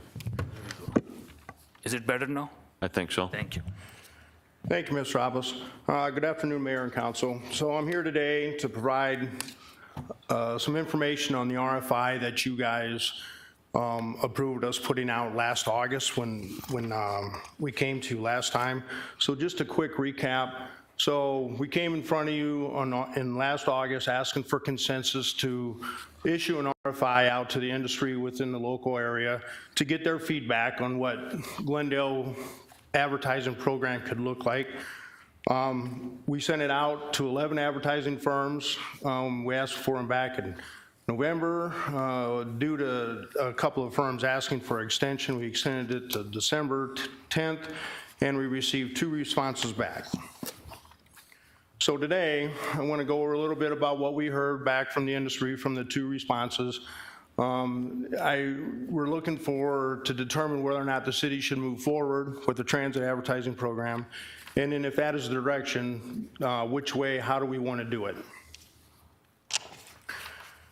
So, as we discussed back in August, there are 4 different types of media categories of advertising within the transit industry. Static is the most common. Those are the ones you'll see along the bus stops, the kiosk, and at the shelters themselves. They provide the greatest amount of exposure and are mainly found on arterials. This form of advertising was recommended from the RFI from the information we received back from the RFI. And they said that they would recommend using general market and location-based advertising based on the demographics and the land use along each particular corridor that is chosen. So just to refresh everybody's memory, these are a couple of examples of what I'm talking about as far as static. On the left is a kiosk in Mesa. On the right is a kiosk in Chandler. A couple of more. Mesa is on the left, and the city of Chandler is on the right. Different variations and different styles of kiosks. And then 2 more, one in Peoria on the left, and a bus advertising bench in Phoenix on the right. So the second category is advertising on buses. This is very popular due to the exposure that the buses receive along their regional routes and the revenue that it generates. The recommendation we got from the RFI said that in the RFI, we asked about the feasibility of advertising on our paratransit fleet, our dollar ride fleet, and our Gus fleet. It was recommended at the time to forego advertising on our smaller buses on the dollar ride fleet, and if the city chooses to move forward with it, to advertise on our Gus buses only because of the larger Gus buses, of which we currently only have 2 in our fleet. But that was the recommendation we received from the RFI. Just a couple of examples of a full wrap. Both of these are Phoenix buses, full wrap on the left, a partial wrap on the right. And then this is our newest Gus bus with the new logo and color scheme. Obviously, if we decide to move forward advertising on this, we'll cover up the brand and the color scheme, so it's something to consider. And there's also another thing to consider is wear and tear on the paint as we unwrap it, we wrap it, we unwrap it. So it's just another consideration you want to consider before we move forward with advertising on the buses. Next category is digital and LED advertising. The feedback we received is that there is a potential market for this type of advertising, but it's very expensive, so it's not very popular at bus stops. Primarily due, like I said, to the infrastructure. An example is that it costs about $264,000 to run a half mile of fiber based on about 100 foot per mile, or $100 per foot. So most of our intersections have fiber, but not all. So if we were to put some types of digital advertising at a location that doesn't have fiber, or at a corner that doesn't have fiber, we would have to run the fiber, and that can get very expensive. Audio, the feedback we received is that there's not a strong market for audio advertising, either at shelters or on buses, mainly because it's just not a long enough, the passengers don't have a long enough exposure to them at either place, either on the bus or at the bus stop. And they just don't think it's the best utilization of advertising dollars, just because it's hard, and it's harder to sell advertising for those types of, for that type of advertising at those locations. Some more feedback we received. The highest potential, revenue potential lies on the larger buses. There's a limited market for ticker tape advertising. I don't know if you've seen them on buses. There would be a ticker tape across the front or at shelters also. There's no minimum size requirements for a kiosk. It's all based on what the city wants and what they think they can sell. And then they rotate the ads out at the locations based on the contracts they have with the retail establishment. Some more feedback we received. Obviously, it's desirable for the kiosk to be seen by motorists as well as pedestrians, both sides. They look at traffic counts, they look at pedestrian counts, they look at the land uses around, each corridor that they're considering selling advertising at. And then as a general rule, advertising agencies prefer not to do the maintenance at the stops that has advertising. They'd rather the city take care of that, although some will do it if that was, our option or what we wanted to do. So if the direction is to move forward, we've got a couple of options. We can prepare and release our own RFP and issue a contract, our own contract, based on the responses we get back, or we can piggyback off an existing contract in the valley. There's three cities, you see them on your screen, that are available to us. Phoenix is not available. They do not have cooperative language in their contract. So these would be the three that we could piggyback with. And then, of course, whichever one we decide, we would be subject to the terms and conditions of that contract. I presented this slide back in August, and I just wanted to show again what how the other cities' program is run. You can see here between the 4 cities that currently advertise, and they're all static except for Phoenix. Phoenix does have bus advertising, obviously, but the other 3 cities are all static. So this is what they generally receive in revenue per year. At first glance, it appears that Mesa's deal is not very city friendly, but there's a reason for that. So within the first 2 years of their contract, the vendor, the advertising agency, bought and put out 50 shelters and 50 benches within the first 2 years in Mesa. So then over the course of the 10 years, they have to amortize those costs, and that reduces Mesa's revenue. But at the end of the 10 years, Mesa will own those assets and they will become city property. So that's why their numbers are a little bit lower. There's the 2 bids, or the 2 proposals, not proposals, the 2 we got back. They didn't really mention revenue, the amount of revenue Glendale could expect. There's some reasons for that. There's some factors: number of shelters we want to advertise at, where at, what is Glendale going to allow to advertise. So they really wouldn't give me a number. Okay, Glendale, you could expect to receive 50,000 a year, because it's all based on a bunch of factors. Naturally, whoever we bring on board will come in, they'll do an analysis, they'll tell us the corridors they think has the best potential, and we'll go from there. Just for a reference, like Chandler, so years 1 through 5, they were guaranteed in their contract $50 per kiosk, or 23% of gross sales, whichever is the higher. Mesa, $25,000 minimum per year, with 8% on years 1 through 7, and then 15% of years 8 through 10. So that's generally what we would probably be looking at. So staff's recommendation is to go ahead and implement the bus advertising program, the bus stop advertising program rather, with these components. Implement the static, forego advertising on buses for now, table the digital advertising just due to the infrastructure costs, piggyback on an existing regional contract between those 3 cities, and then adopt the City of Phoenix advertising standards, which all 4 cities currently use. I put this map in there to show you, this is a map of the fixed route service in Glendale. So these are the corridors. So in our discussions with a couple of agencies that we spoke with over the course of this project, the 3 corridors that came up were Bell Road, obviously due to the land use and the traffic volume, 59th Avenue, same reasons, and then Glendale Avenue, especially out towards the Westgate area. That doesn't mean that we can't advertise along any of these other corridors or that we won't.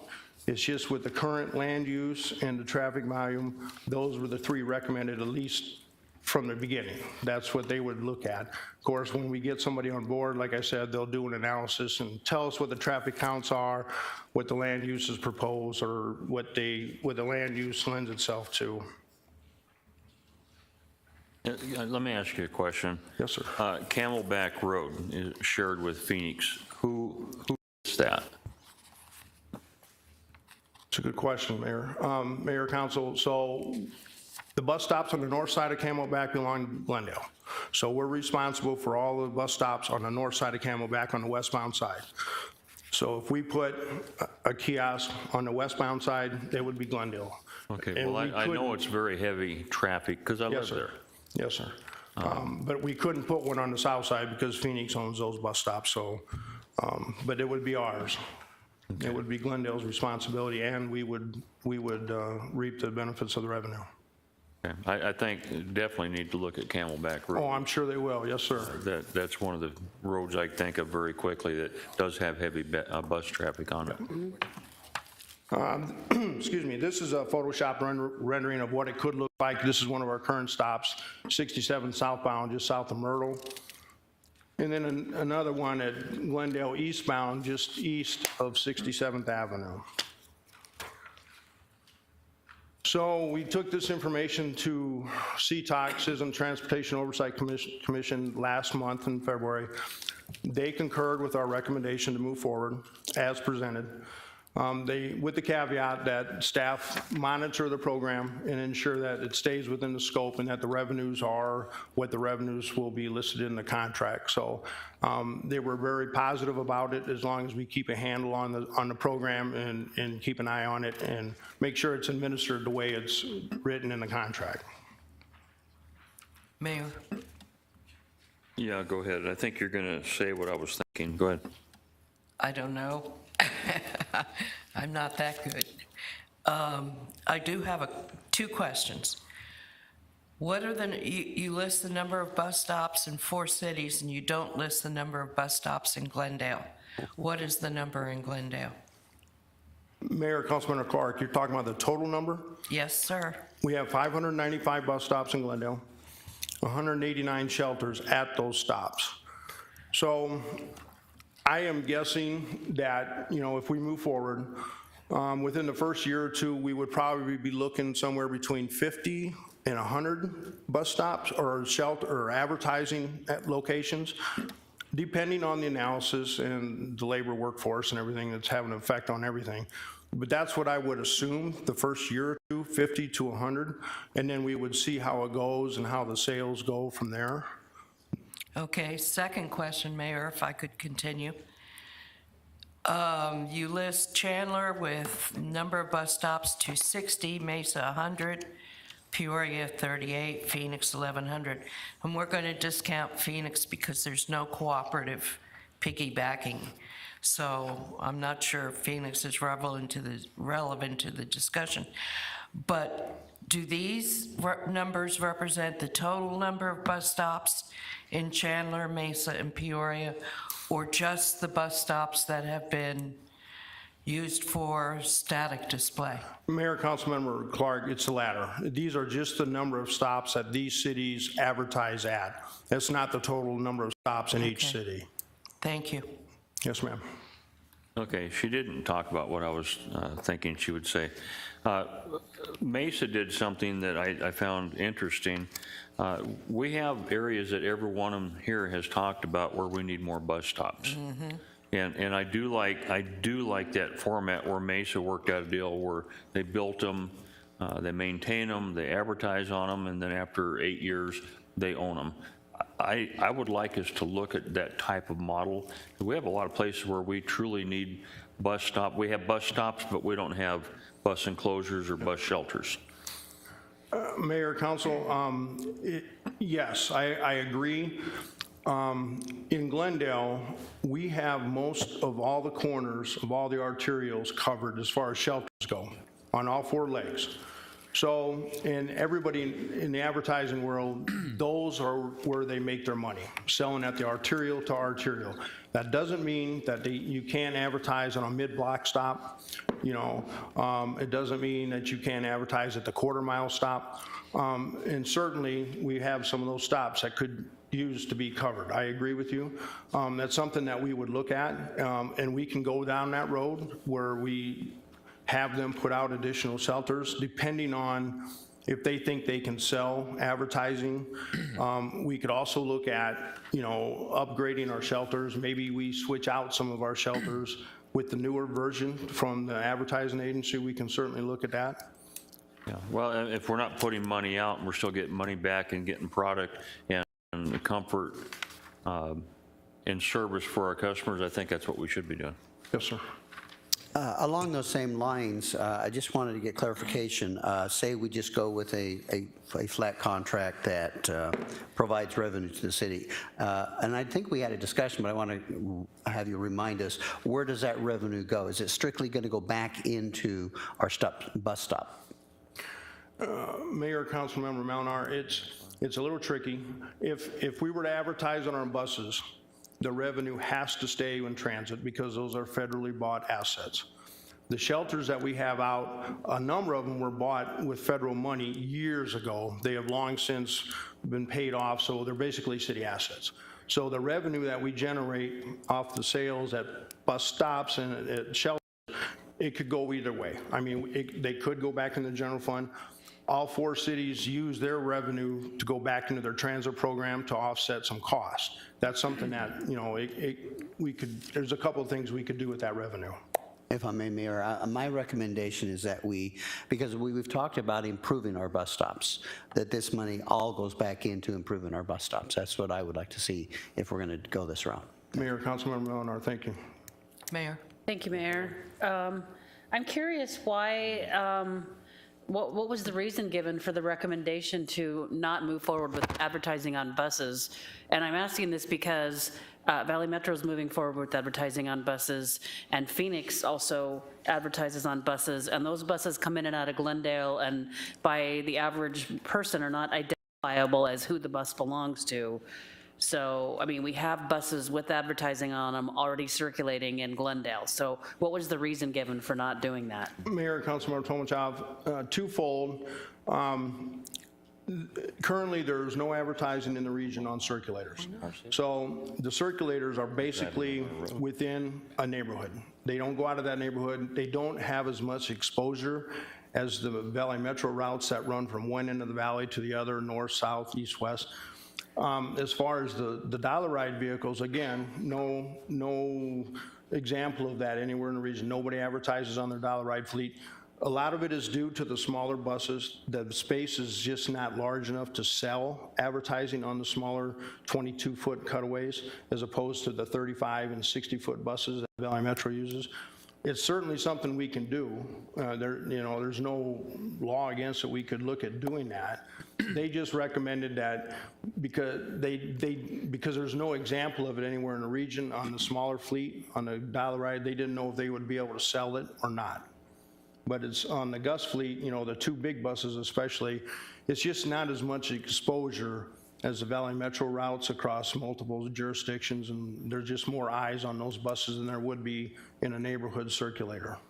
Mayor, if I could, one of the things I've seen, not here, but in other places, especially like in places where like that you have a circulator, like in a ski where you can, you know, go to multiple different places with your skis. You just get in the bus and you can ski for a few hours here, then you get on the bus and go ski for it. So I don't ski anymore, but they did advertising on the back, and they were basically like what we use for dial-a-ride, that style of bus that holds, I don't know, maybe 20 or 30 people. It's not a gigantic bus, but I don't see anybody using the back of the bus. Literally, when you're behind the bus, it's a good opportunity for advertising, and I don't know if we've investigated that.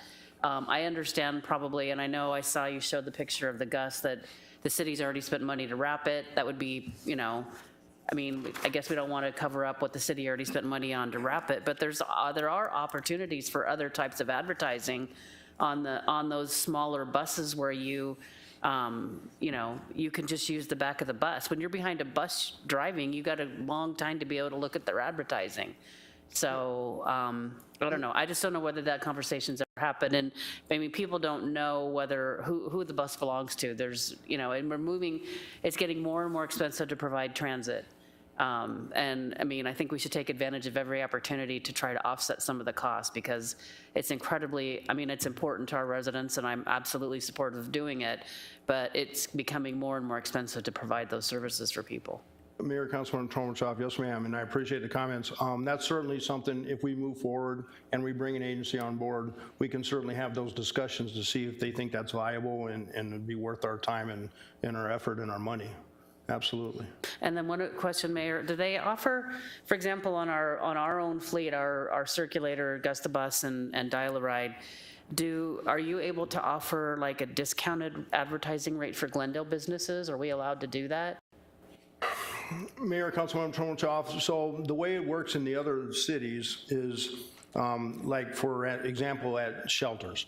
So at any one time in the region, there's probably 20% of the shelters are vacant, advertising vacancy.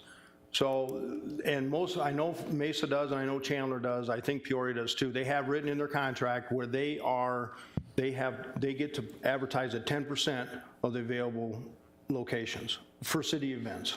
Whether it be, you know, whatever, a city event that's going on downtown or out at Westgate. And that's something we can certainly write into our contract, and we wouldn't even have to write it in if we piggyback, because it's already there. But the 20%, when they're vacant, they have the understanding that they can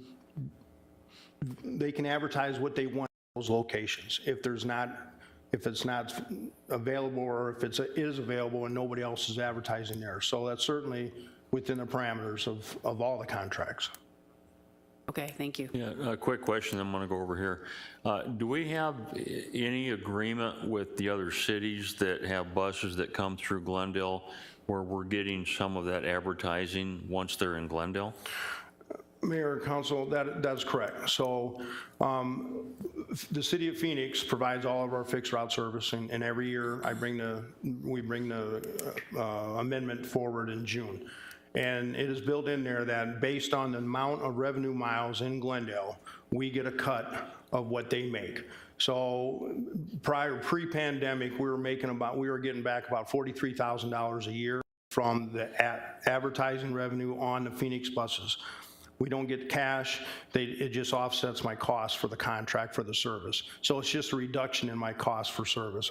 We don't get a check, but we do get a percentage of that revenue that is generated from those buses in Glendale. Yes, sir. Okay. We had a question down here. Yes, thank you. I do support the mayor's comments with regard to Mesa and the opportunity to add more bus stops. I think that's a great idea, because I've been complaining for years that there are stops that have nothing. I also like and support Councilmember Malnar's suggestion about dedicating whatever revenues are collected toward the development of, or adding new bus stops or improving bus stops that we already have. I think that's a great idea. I support Councilmember Tomachoff's idea of perhaps utilizing the back of the bus.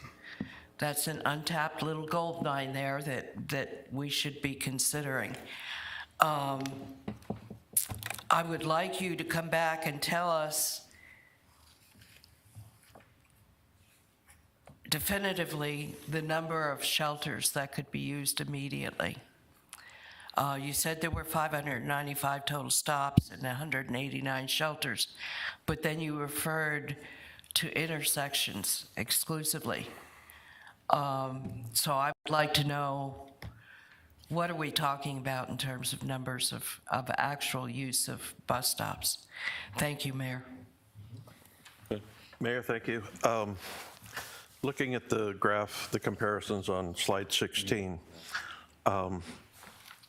and you mentioned that some of the cities do their own maintenance and others don't. So Chandler, for instance, doesn't do their maintenance, but Mesa, Peoria, and Phoenix do.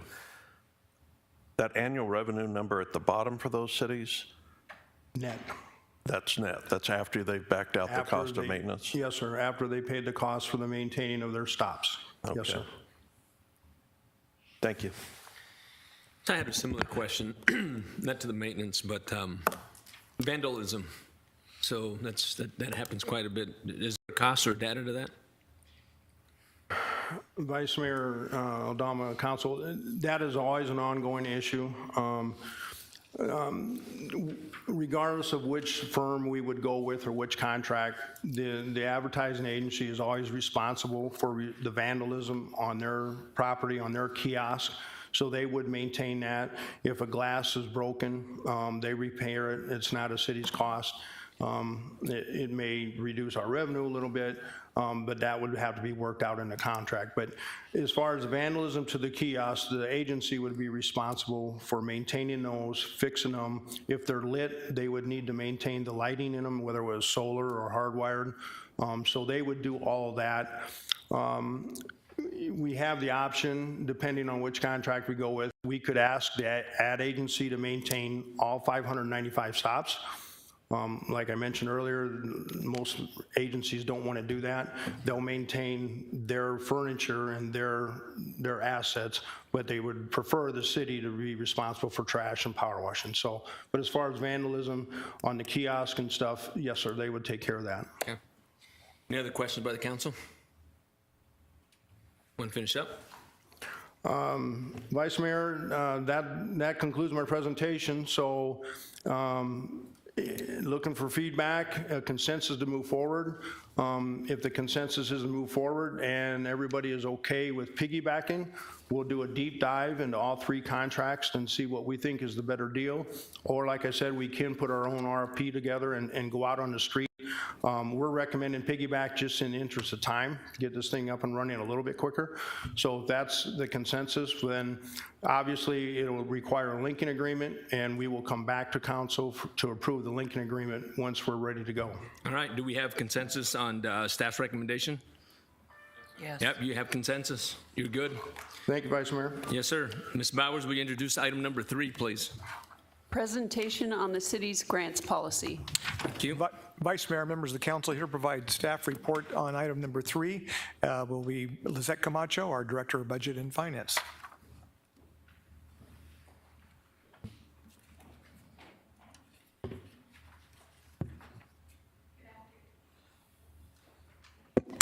Good afternoon, Vice Mayor, members of the council. In today's presentation, we will provide information on the grants application and administration process of the City of Glendale. We'll go over proposed policy revisions, and we'll open it up for council feedback and questions. To my right is Ms. Kristen Cray. She's our grants program administrator. And I'll turn over the presentation to her now. Thank you, Ms. Camacho.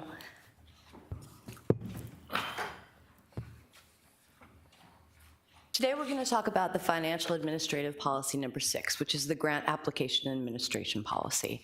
This policy is strictly an administrative policy. The last revision occurred in 2014. It establishes the requirements for applying and accepting for our competitive federal grants, our state grants, county grants, tribal, private foundation, and corporation grants. It also identifies the roles and responsibilities of the grants office located in finance and budget and the grants project managers. It does not apply to our community development block grants or our HUD grants, which are considered to be formula grants. And it doesn't apply to any direct corporate gifts or donations made to the city or individual departments. And again, this is an administrative policy, and the last revision did occur in 2014. We have a very specific process for how we apply for grants in the city, because we want to advance city council's goals and objectives when we are applying for grants. That's very critical. And we also want to support projects and programs that are obviously consistent with the mission and priorities of our city.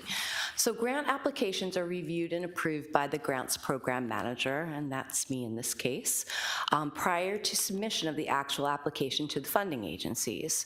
That way we ensure that grants are aligned with our strategies and our financial sound for the long term.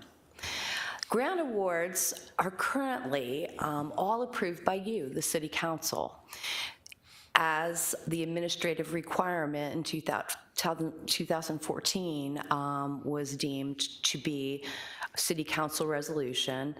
But grants in general are not required by the city charter or the city code to be approved by resolution.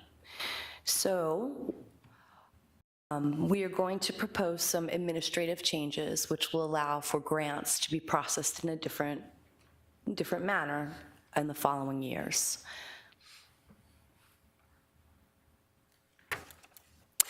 First, I wanted to talk a little bit about partnerships. For this year, fiscal year, we've done some new things that we haven't done in the past. One is we applied for APS community grants, and we were able to secure $8,000 in funding, which may seem small, but in reality, these are things that we probably wouldn't otherwise fund, and these grants do tend to be on the smaller side. We received support for community services to initiate the Christmas Project program, that Adopt a Family program. And in addition to that, environmental resources received financing for environmental resource kits to be distributed throughout neighborhoods and through special events. We also continue to seek tribal grants when applicable, but one of the things that I've really encouraged is our local nonprofit organizations to take advantage of these partnerships wherein we as a city sponsor their application. This year, Sleep in Heavenly Peace, who provides beds for those that don't have beds in our community, was awarded $10,000, and our community service group partnered with them to make that happen. The other thing we're doing this year is, thanks to the planning department, historic preservation grants came back. Some of you that were around many years ago may remember these. The last time we actually even applied for one was 2008. There hasn't been funding from the state since then. So in order for agencies to apply, they must have a sponsor. In a sense, the city becomes the applicant for these grants. So we're currently in the process of moving forward with that historic preservation grant, and again, the first one since 2008. So those are some of the new things we're doing. Some of you council members may remember this. I know a number of you have featured this in your individual programming as well. From the Heart, which is our citizen-driven program, an actual citizen committee evaluates the grant applications. We, the city, provide in-kind support via me, and we try to address very specific needs in the Glendale community. The past 2 years during COVID, we focused highly on housing issues, food issues, health issues. Since 1998, the city has distributed over $3.4 million to our local nonprofit agencies. And you can see the numbers listed there and the number of agencies. In addition to this, if you ever wanted any other further information, we post all of this on the city's website in Budget and Finance through the grants section. So let's talk a little bit about the actual awards. You'll see the blue is for 2019, orange 2020, and gray 2021. Let's talk a little bit about those spikes we see from 2019. In 2020, we received CARES Act funding during COVID, so therefore the numbers have been significantly higher. And in 2021, as you all know, and you've just discussed in length, is the American Recovery Plan Act, the ARPA.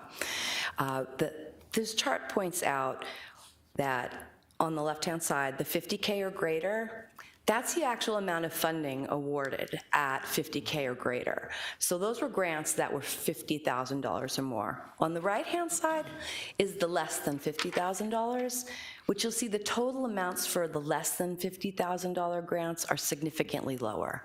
These are grants that come in the form of $20,000 or $10,000 or $5,000.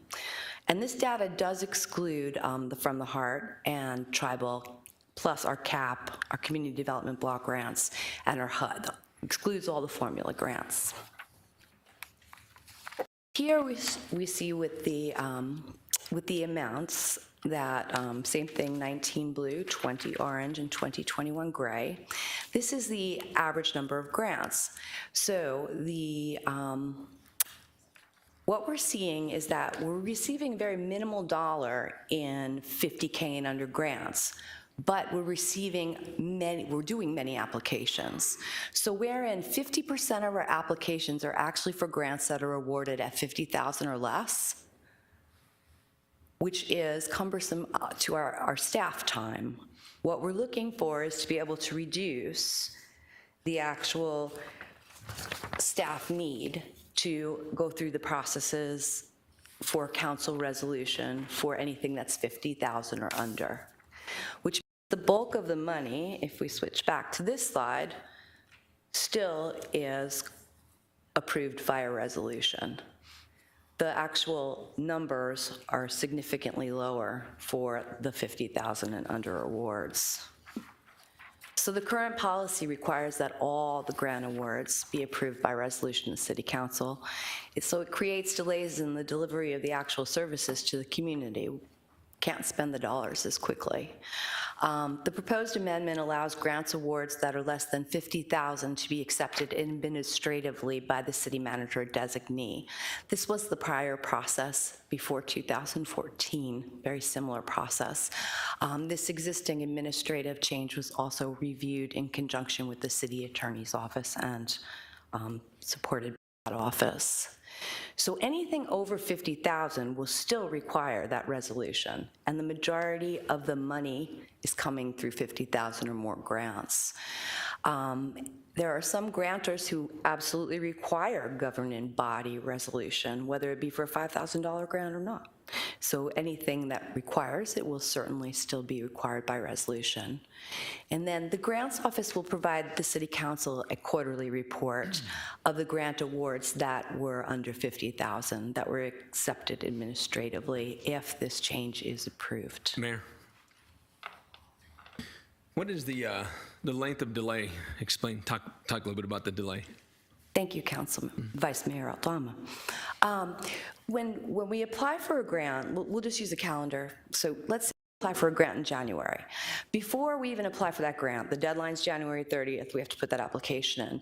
That city staff will get with the grants project manager and say, we want to apply for this, these are the criteria, this is how much it's going to be. Okay, so that takes about maybe a week or two max. They put together their application. Depending on the kind of application it is, it can take anywhere from a week to 8 weeks, depending on what needs to be supporting that application. Is there budget documents that need to support it? Do we have to have input from citizens or community? Then we actually apply.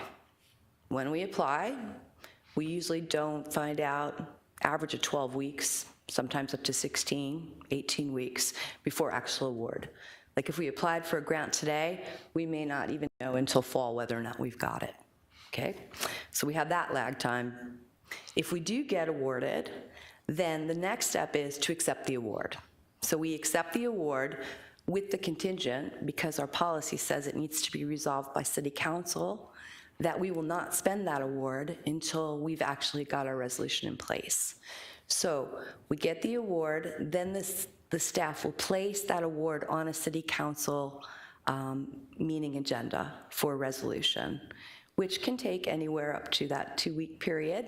Remember, your agendas are made in a scheduled advance way. Then go to council for the resolution, and then wait for the signed resolution. So An easy example would be the library. The library goes through the state to apply for support grants. They're called LSAT grants. They'll get a $4,000 grant. They'll be able to accept the award. Then they'll still be waiting maybe 6 weeks till we actually have the signed resolution, up to 8 weeks, in order to process it. Mayor, so there's not much more of a delay. Thank you for the process, the steps. I didn't know the steps. We're talking 2 to 4 week delay? We're talking close to a month to 2 months, sometimes up to 3 months, depending on what the council calendar is. Mayor, members of the council, I also want to add that there's a step that Kristen didn't go over. Before a resolution gets on the council agenda, the resolution itself is drafted by the attorney's office, and also the grant information is also reviewed by the attorney's office. So that could take up to 2 weeks for that review, and then the process of getting it on the agenda, depending on when that review is completed, the timing of the agenda for the voting meeting could impact the delay on the acceptance of the grant award. Mayor, and thank you for that step. But I think every grant will need to have a review, correct, through the attorney's office? Every single one? You got that? Mayor and council, this is kind of news to me. Okay. Didn't know that we were an obstacle. It can be, though, based on the workload, depending on the number of days or hours it takes to get to our office. But we generally work with the department to not only educate the department where they can write them and draft them themselves, and then we'll review them, or we'll assist them in actually drafting them as well. Thank you. Mayor, if I may continue, thank you for that. I'm not trying to pinpoint where the lag is. I'm trying to figure out the length of time of the delay, because there's a proposal here that will eliminate a delay, but I don't see much of a delay the way we're doing it now. If it's helpful to staff and we get dollars out to our community, I'm all on board. I'm just trying to find out the length of time of delay. It seems like it's only 1 to 2 meetings only, but it's like maybe shaking your head, maybe I'm incorrect, and please correct me if I'm wrong. It really depends on what the agenda workload is for you as the council, where it gets prioritized into that workload. Okay. So, but obviously with, a grant like the ARA, right, or the ARPA, excuse me, that was prioritized immediately, right? So, but with a grant that's maybe for, $10,000 for the police department to buy specialized equipment, that may end up, going out for 4 weeks. Yeah, Mayor, and just my last comment is I never want to delay dollars for any organization that needs it, that's applied for, that has gotten the award. I just want to make sure that we're not taking anything out of the hands of this council, this body, that's insignificant. And to me, it sounds like it's insignificant, but I want to hear more, so thank you. Yeah, a question I have, can you think, since you've been with the city doing this, has there ever been one occasion where this council has turned a grant down? Mayor, no, absolutely Okay, not. so And that hasn't been the issue My first whatsoever. thought is then, what's the problem? I mean, yeah, somebody's giving us money, take it. So that was the one question. My second question, is there any, these grants that we're doing, are there any of these pass-throughs for other organizations like Midwestern, someone like that? Mayor, yes, occasionally they are. The tribal grants would be one of those examples. Okay, so those obviously need to come through council, in my opinion, no matter what the cost. If it's $10, if it's a pass-through to another organization, I think this council should discuss that. But the other ones, I have no issue whatsoever if it's from someone to the city of Glendale, one of our departments. I don't even have a problem with the threshold. If it was higher, I don't have a problem with that. The pass-throughs, I think the council should have and discuss, because there might be an occasion where the council might say, we don't like this pass-through. But I could never remember one occasion where we've ever turned one down. Mayor, that is correct, and also this policy excludes the pass-through grants. It excludes tribal grants. Tribal grants will always need to come to the council for resolution. That's required by the grantors.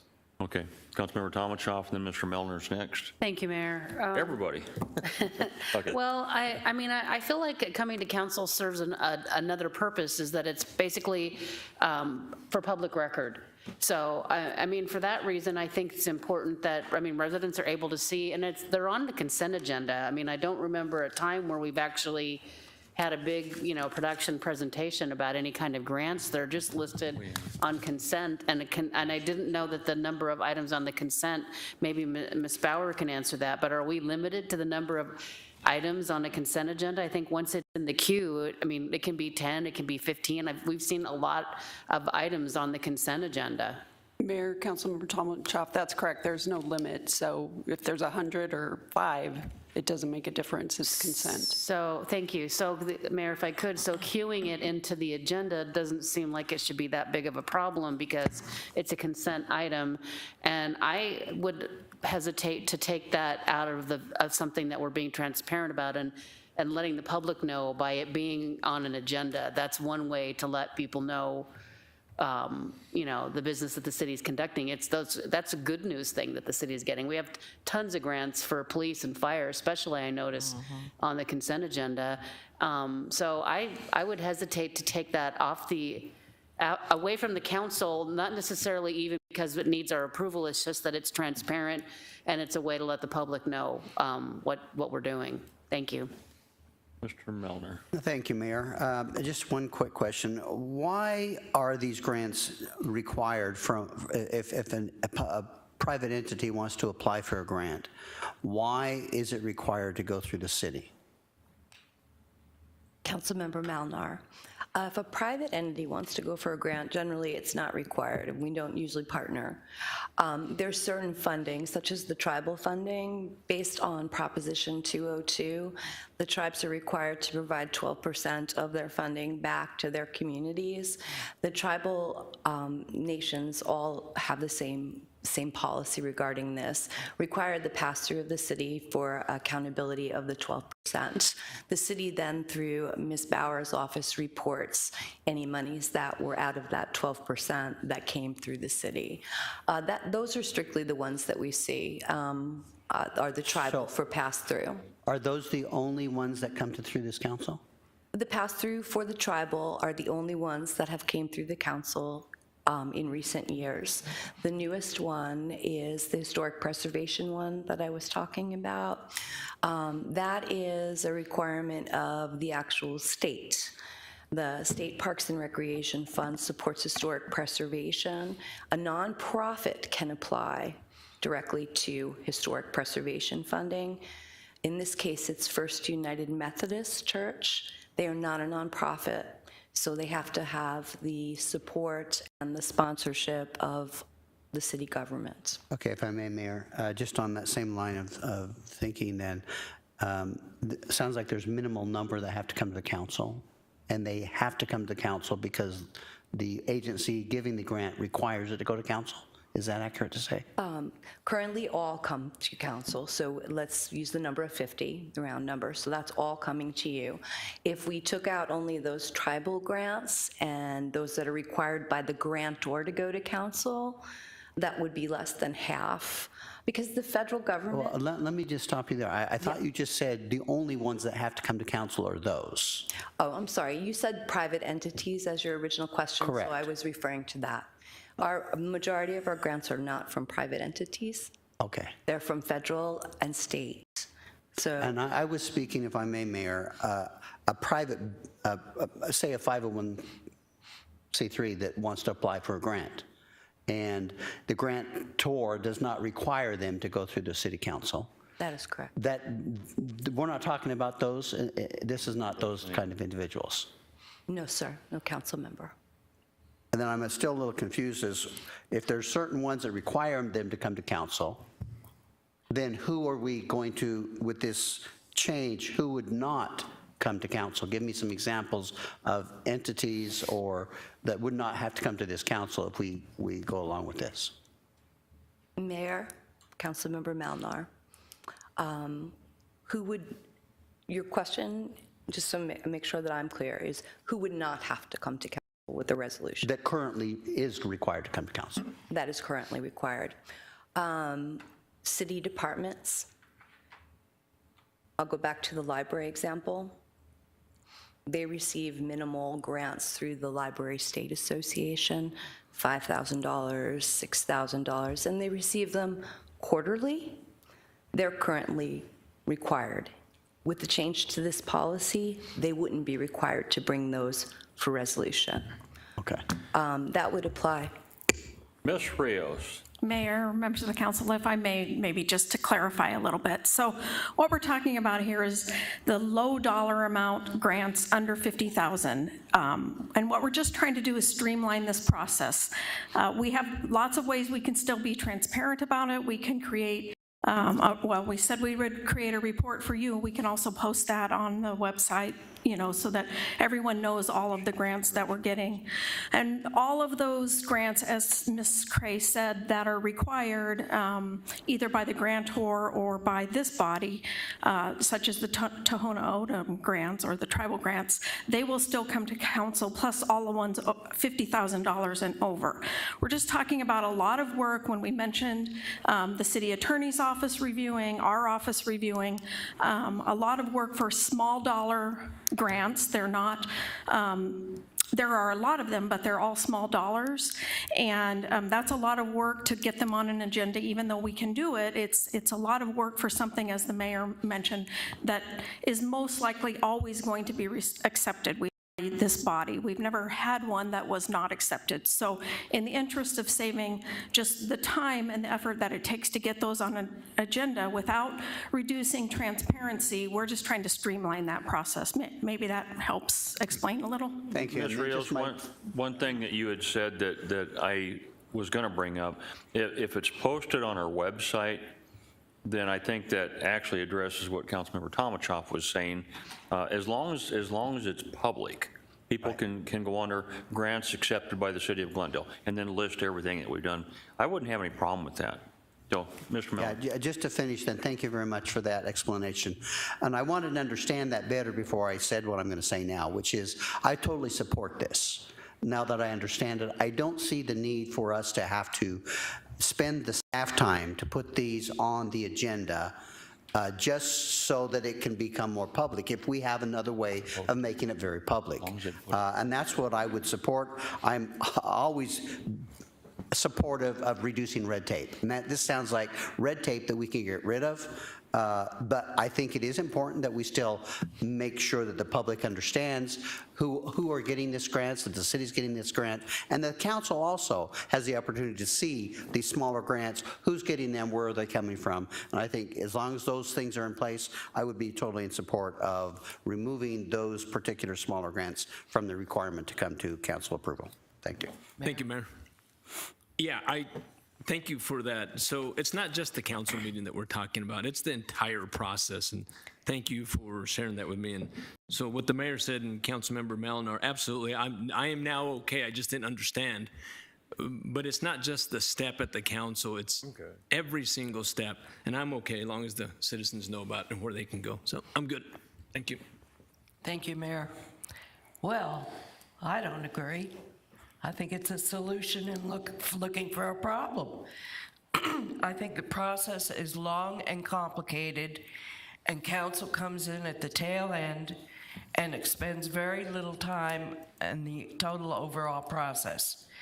You're talking about applying for a grant in January, and it may not even come before council till the third quarter or later.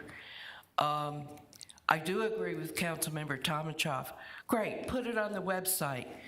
3% of the people in Glendale look at the website, if we're being honest. They're more likely to see a council session, especially now that we have the segments of Did You Miss City Council Meeting, and we have the ability to post them on our own sites. More people are seeing what's happening at a council meeting than perhaps ever before. And we are very visual rather than the written word or anything else. So I thought the process was fine before. I'm not in favor of changing it. And I say we continue just as we've been doing. Thank you very much. Mr. Turner. Thank you, Mayor. If I understood the presentation correctly, prior to 2014, only those 50,000 or more had to come to council for a resolution. And then in 2014, the policy was changed, and now all of them are coming to us. Is that part correct? Mayor, members of the council, yes, that is correct. Did something happen in 2013 that precipitated the change in that policy? Mayor, members of the council, the city manager at that time made a change in the administrative policy to require all grants to go to city council for approval via resolution. Okay, so that's how it happened. Do we have any understanding of why it happened? No. Mayor and council, I was here in 2013, and the genesis for the change was that a grant was accepted that actually had a matching requirement for FTEs and or another matching requirement. And since that time, it was that all grants would go through council because there was a surprise to the council during the budget process that there was a matching that had to be made, and the council was not aware of it. That was the genesis of that. But understand, that was a larger amount, but nonetheless, that was the event that precipitated the change in 2013. It comes to us anyway. Mayor, members of the council, we can certainly add that to the policy. We would not do that. We would require anything that has a matching requirement, that we have that match in the budget before we could accept that grant. That's part of the policy already. And so that's why you'll see some, I think there may be some coming up in this budget process where we're requesting, before we apply for the we're making sure that those dollars are, that council's aware of that matching requirement and that it's in the budget. So that is already part of the policy. So that would not happen again. Would you like to finish? Yes, I would. Thank you. Good to know. Perhaps should have been included in our material. If there's any other obligation created on the city by accepting a grant beyond what the grant is specifically applied for, if it has any kind of a budgetary or operational thing, I think the council should know about it. If we are going to go back to the 50,000 threshold, I do think that we should get a regular report, some schedule, I don't know, monthly or quarterly, that shows the grants that have been accepted, not unlike the report that we get.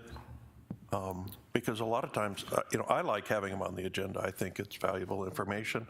It's some of them are just plain heartwarming, and it also makes, I think, as a council member, makes me more aware of what actually is happening in various city departments, whether it's parks or library or over in police and fire. So I like having them there, but. Mayor, members of the council, I think the suggestion was that we would do a monthly report. We can place that report also on the website. We can put it on social media if we want. The city and Ms. Cray and the staff in budget and finance, and I think citywide, we're actually very proud of our record of getting those grants. So yes, we do want to share that information. We have a sense of pride of those dollars that we're able to obtain. So there's no doubt we'll be transparent about all of that. And Mayor, if I could, it's no way a criticism of our grants department or budget and finance or anyone else, not being critical. I'm just saying that it's good to have, it's good information for me to see. It's also good information for me to have the background as to why a policy was changed at some point. And I'm particularly excited that maybe now, the Heritage Fund grants, for instance, are, becoming, are coming out again. I think that's a great thing. And I'd like to make sure that those get publicized, when they do come through. Thank you. Ms. Cray, how many people in your department that do grants? Mayor, I am my department. One. Okay. So with that, can you give me an idea on average of how many grants are accepted by the city of Glendale from the work that you do? All of the grants that are submitted for application are reviewed and screened by me and approved prior to application. So 50 for last year we received, excluding dollars. Oh, dollars. If you look at the slide that's up in front of you, on average for last year, minus the ARPA fundings, we were at about 30 million last year. Okay, so I think that you're probably earning your keep. Would be my guess.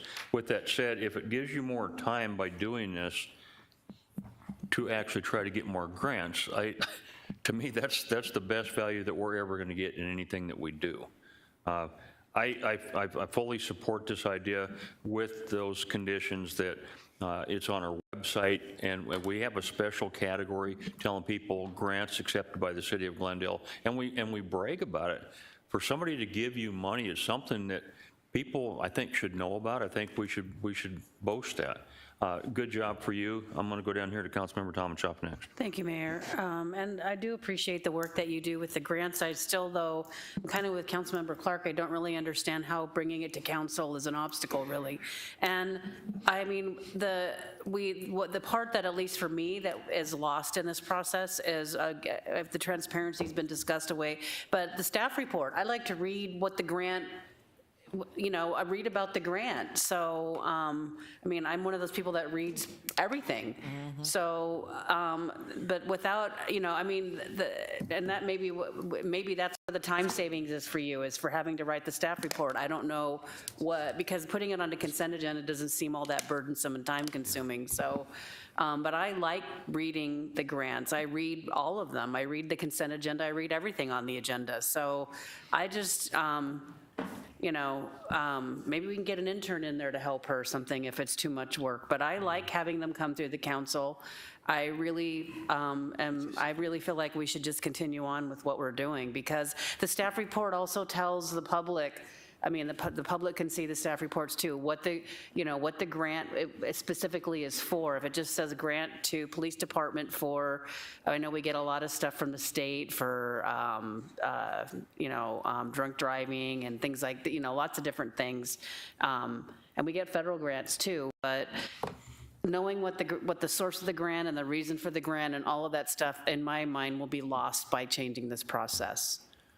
Ms. Rios, is there any reason why we couldn't still get a staff report by changing this?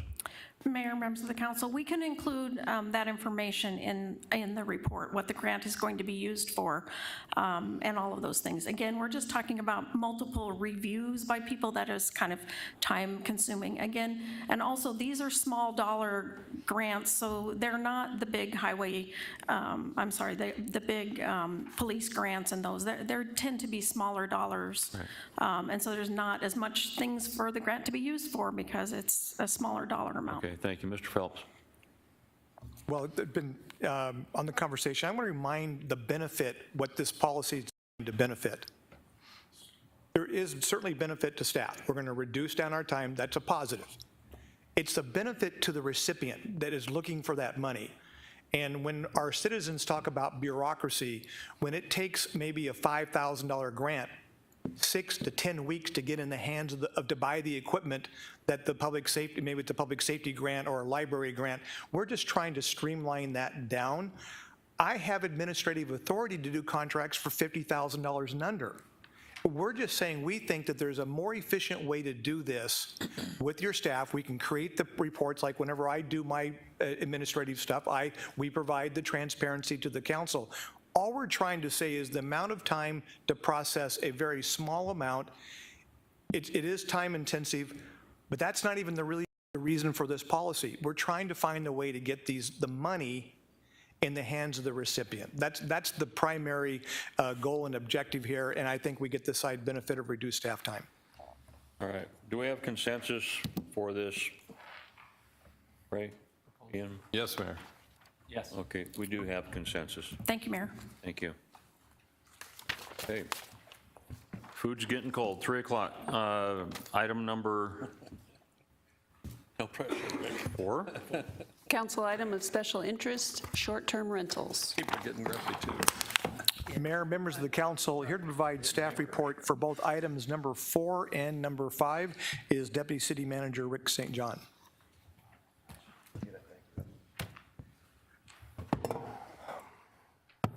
Good afternoon, Mayor, members of the council. We're here to talk today about short-term rentals and some ordinances that were recently adopted by the city of Scottsdale and the city of, or town of Fountain Hills.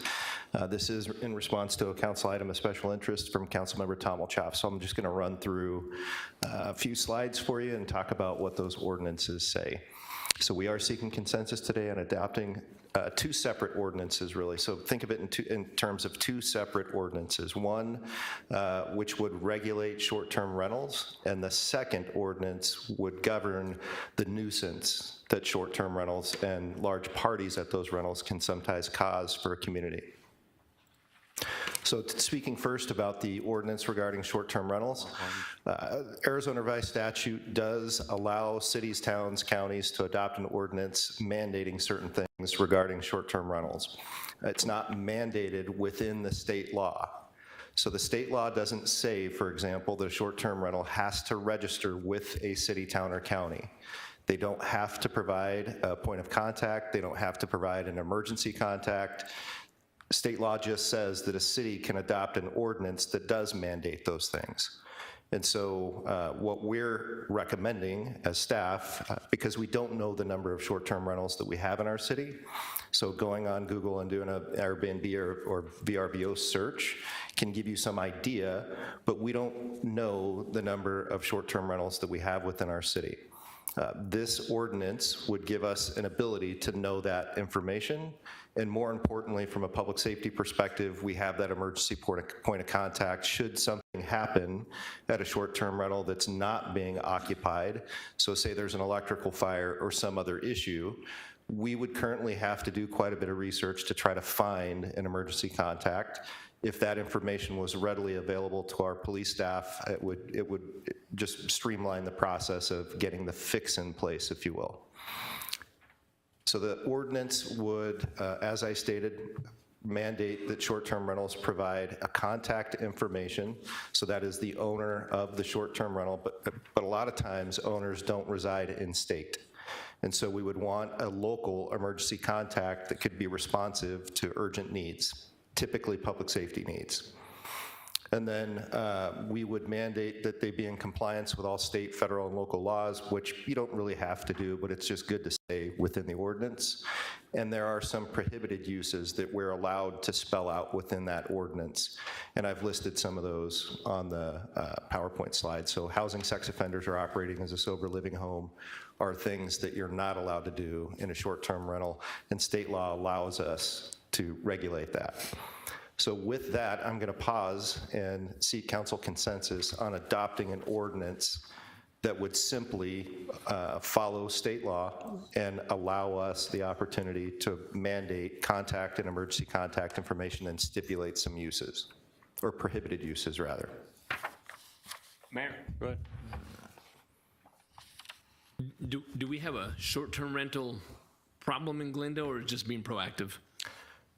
Mayor, Vice Mayor, I've had a lot of conversations. The last time that we had an issue with a short-term rental was a couple of years ago, was a significant issue that impacted both code enforcement and the police department. But since then, I'm not aware, or nor is the chief of police or code official aware of any other issues that we've had with short-term rentals. So I would say this is more proactive. Proactive, and then with the Super Bowl coming, yes, could expect some more. Okay, thank you.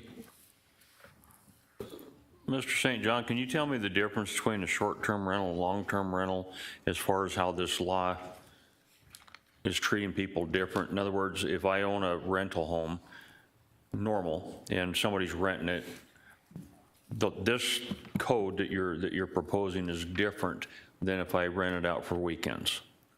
Mayor, that's correct. So the state law does describe, or does define what a short-term rental is. I don't remember the exact time period. I believe it's rentals for less than 90 days.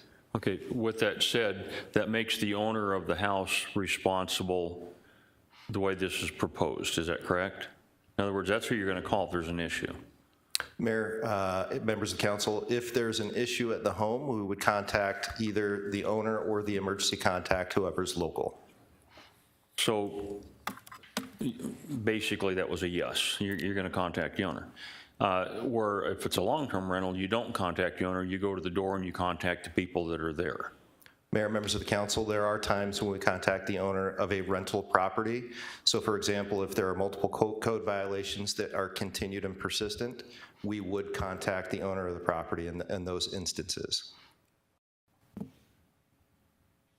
Yeah, this is your item. Thank you, Mayor.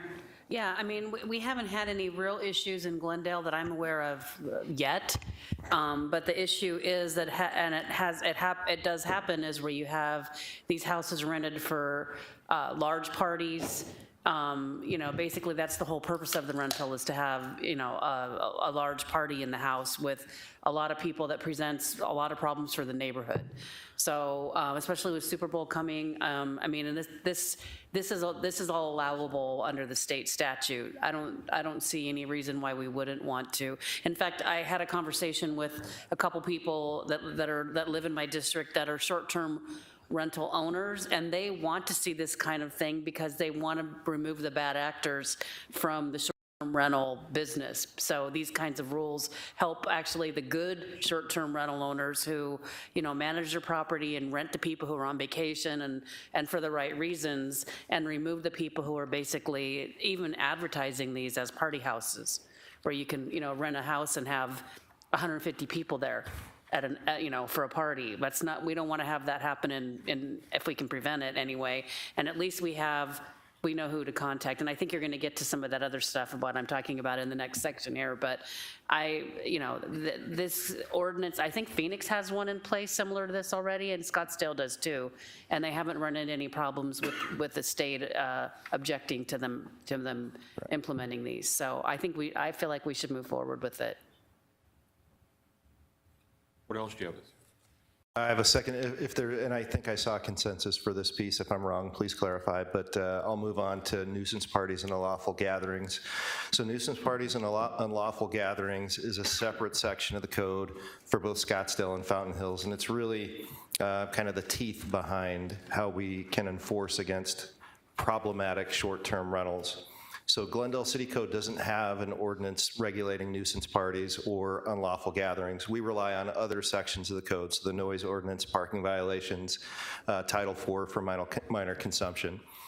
The state law that allows for us to do what we just talked about and got consensus for also allows us to adopt and enforce nuisance codes on short-term rentals as long as we're treating them just like any other residents within the community.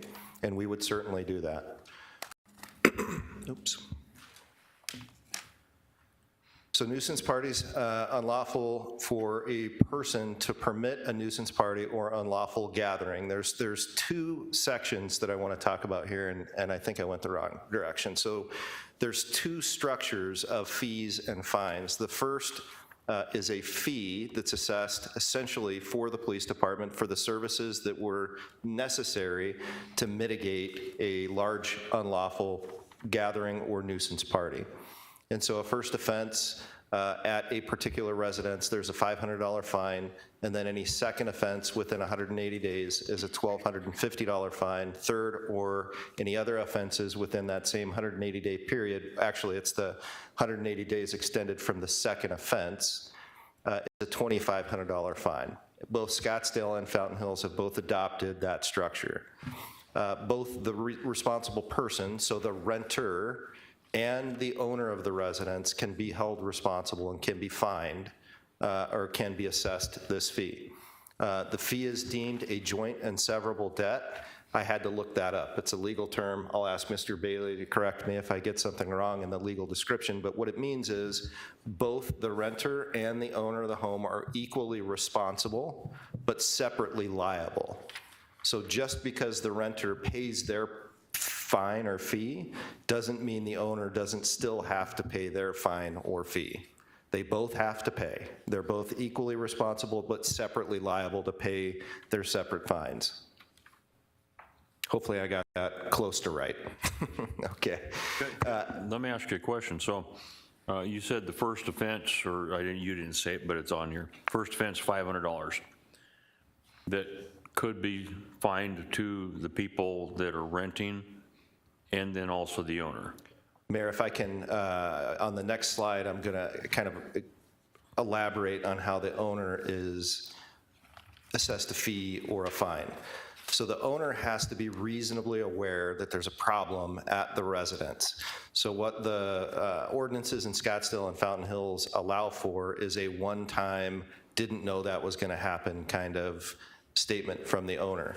But once they've been noticed that they've had a problem at their short-term rental, any other problems they have at that short-term rental, they're held responsible for equal to the person or renter that actually threw the party.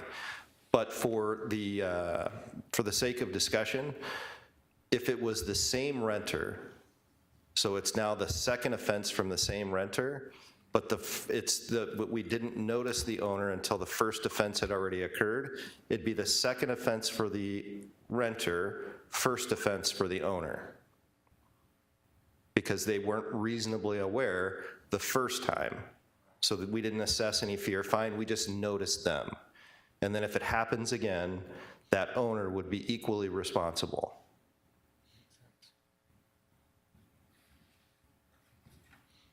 So that is the fee structure that's set up by the city and the town, City of Scottsdale, Town of Fountain Hills. There's also a fine structure that goes through the court systems. And I also wanted to point out that this fee is appealable to a hearing officer. So it doesn't go through a normal court process. It's just a fee that's assessed by the city to the responsible party for first offense, and any subsequent offenses, the owner could also be assessed. But they can appeal that. So the owner can argue that they weren't reasonably aware, even after they've been noticed on a first offense, and they would take that appeal to a hearing officer. So it'll never go to court?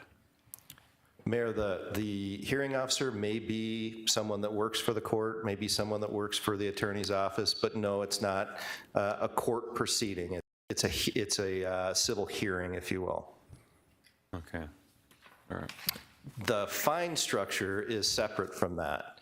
So this is an actual violation of the code where a citation is issued and it goes through the court process.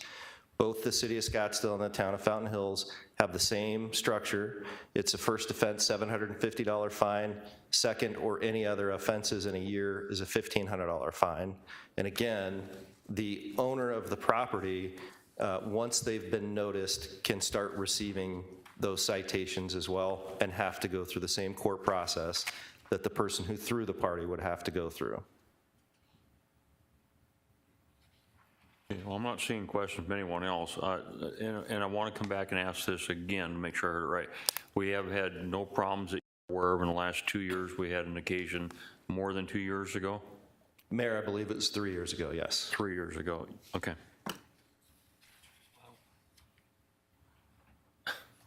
And one of the things that I will say in response is, again, we don't know the number of short-term rentals that we have in our city. So it is possible that officers are responding to noise complaints at short-term rentals and just don't know that they are short-term rentals. There is software that you can procure. It's relatively inexpensive software that will run searches through the public databases and tell you where your short-term rentals are within your city. We could then notice those people based on the consensus given for the first half of this discussion, would notice those owners, gather the required information and educate them on any other related ordinances this council may choose to adopt. Okay, let's come back to another question. So somebody rents a home short-term, they have a party, people show up to the party uninvited, crash the party, nuisance, get drunk, get into a fight, police show up. The people violating the law, getting drunk and causing a fight, get arrested or whatever. The person at the site that rented the home could be cited, and potentially the homeowner could be cited. Mayor, everything is correct up to the homeowner. If the homeowner has been noticed in the past that there's been problems at that residence, they could also be cited, okay. Yes. And like I said, could be. Correct. Say would be, could be. Okay.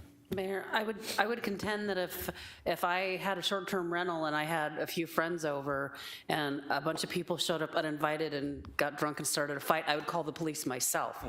So, I mean, this is, I think, more of a preemptive thing, but with Super Bowl coming, I mean, this is going to be a very real possibility that it's happening in our neighborhoods. And I think what we can do now can prevent some, at least give us the information that we need, and our police department needs to know where are the short-term rentals and try to get them registered and get contacts in place before this becomes a problem in our city. Yeah. Thank you. Mayor, go ahead. Is this something we do temporarily through the Super Bowl, and because we don't have a problem, we don't do it after that? Is that something that would be helpful to police? Mayor, Council, or Vice Mayor, we could adopt a fee structure outside of an ordinance, I believe. I think you would just have to go through the public notice process on a fee structure, but for the fine structure, it would have to be an adopted ordinance, and I'm not aware of any ordinances that are temporary, so it would, after, say, Super Bowl or Final Four, or whenever this council chose, we would have to come back and do a strike-through amendment. Mayor, Mr. Bailey, anything like that can happen? Vice Mayor, if we did a temporary ordinance just for those mega events. Why would we do, Mayor? Can I get an answer here? Mr. Mayor, Bailey? Council, you could attempt to legislate a window within which for that to occur. However, there's always a challenge with regards to enforcement, which includes notice. So there's that element that can occur, but to the extent that you pass it and then post-event you repeal it, you could do that as well, noting that you have a 30-day referendum period that would exist prior to enforcement of that. Thank you, Mr. Bailey. I think the danger in trying to do something like that is setting the stage for making it sound like the Super Bowl's a bad thing or Final Four's a bad thing. I think that's the very last thing that we ever want to do is send a message, hey, we like the money, but we don't want the problem that comes with it. I'm not going to come out and say that. I want the Super Bowl here. I want the Final Four. Mayor? Go ahead. May I? Thank you. This has no effect on anybody but somebody who's maybe not properly managing their short-term rental. It's not going to affect 99.9% of the short-term rental owners. And the short-term rental owners, I'm a realtor, I have friends that have short-term rentals. The people who properly manage their short-term rentals want this kind of thing to happen because it will remove the bad actors from the market. And so this literally, I mean, if somebody accidentally rents it to somebody and they have a party, nothing's going to happen to the property owner at the first time. So I just don't see any reason, and there's nothing in here that says anything about that, you know, we don't want the Super Bowl or we think the Super Bowl is a bad thing. The truth of the matter is short-term rentals are a real wonderful thing. I mean, I use them all the time myself. I love them. And most other places have this already. I know even in Hawaii, they're required to have somebody local that handles a short-term rental. It's a good thing for short-term rental people to be doing too in the event you have a flood, you have other issues with the property. They should have somebody who's here and responsible for the property for their own good. So I don't really honestly don't see any downside, and I beg to differ with the idea that this is saying that the Super Bowl's bad, that we don't want the Super Bowl. I just think it's something in this new world of short-term rentals is that it's a preventative thing. It protects our neighborhoods, really, our neighbors, and it gives our law enforcement something to put in their back pocket to use if they need to. Yeah, and to be clear, my quote wasn't Super Bowl's bad. My quote was, if we come up with legislation that only for a short window for the Super Bowl. Yeah. That's the point I was trying to make. Mayor? What I don't want to do is have people have the idea that we don't want the Super Bowl. Go ahead. Thank you. I support Councilmember Tomachoff's comments on this issue. I think the idea of identifying who is in the business of offering short-term rentals is a plus for the city. It provides data that we're sorely lacking, and also it tracks with our business and sales tax license division. There may be people that are slipping through the cracks that perhaps are not paying the necessary rental tax on properties. So I think that overall this is something that is long overdue, with or without the Super Bowl. It is totally irrelevant to the discussion. I think it's just something whose time has come and the city needs to do. Thank you. And I think my thoughts are being misread. I have no problem with knowing who owns a particular place if there's an emergency. I have the problem with people being held responsible when they didn't do anything wrong. And and just the fact that we want it there in case we need it. Right now, our laws, correct me if I'm wrong, sir, but if somebody's breaking a law, we have laws that they can go find the people or arrest them. Somebody's drunk, disorderly, they're too loud, we can already do all that. Mayor, correct. That's my point. That's my total point. I don't think making the owner of the residence responsible or liable, I think, is wrong. That's my personal opinion. I like the other parts of this. I don't like that part. And so with that part, if it comes to a vote, I'll be a no vote. If it comes to just, we want people to register and say who's the owner in case there's an emergency, I'm all for that. I have no problem with that at all.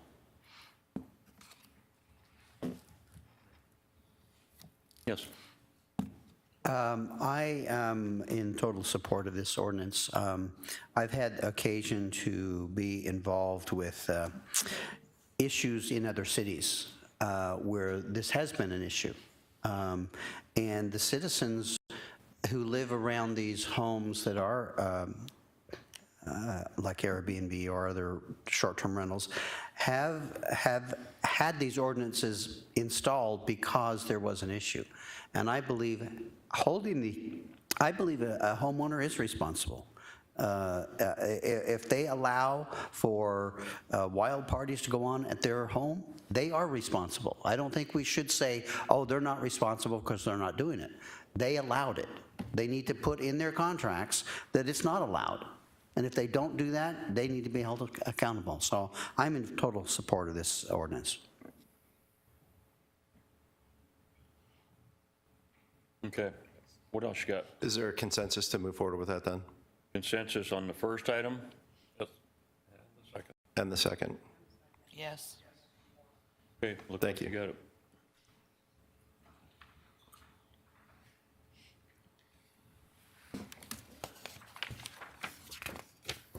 Okay, city manager report. Now, one more item. Item 5. We do? Yeah.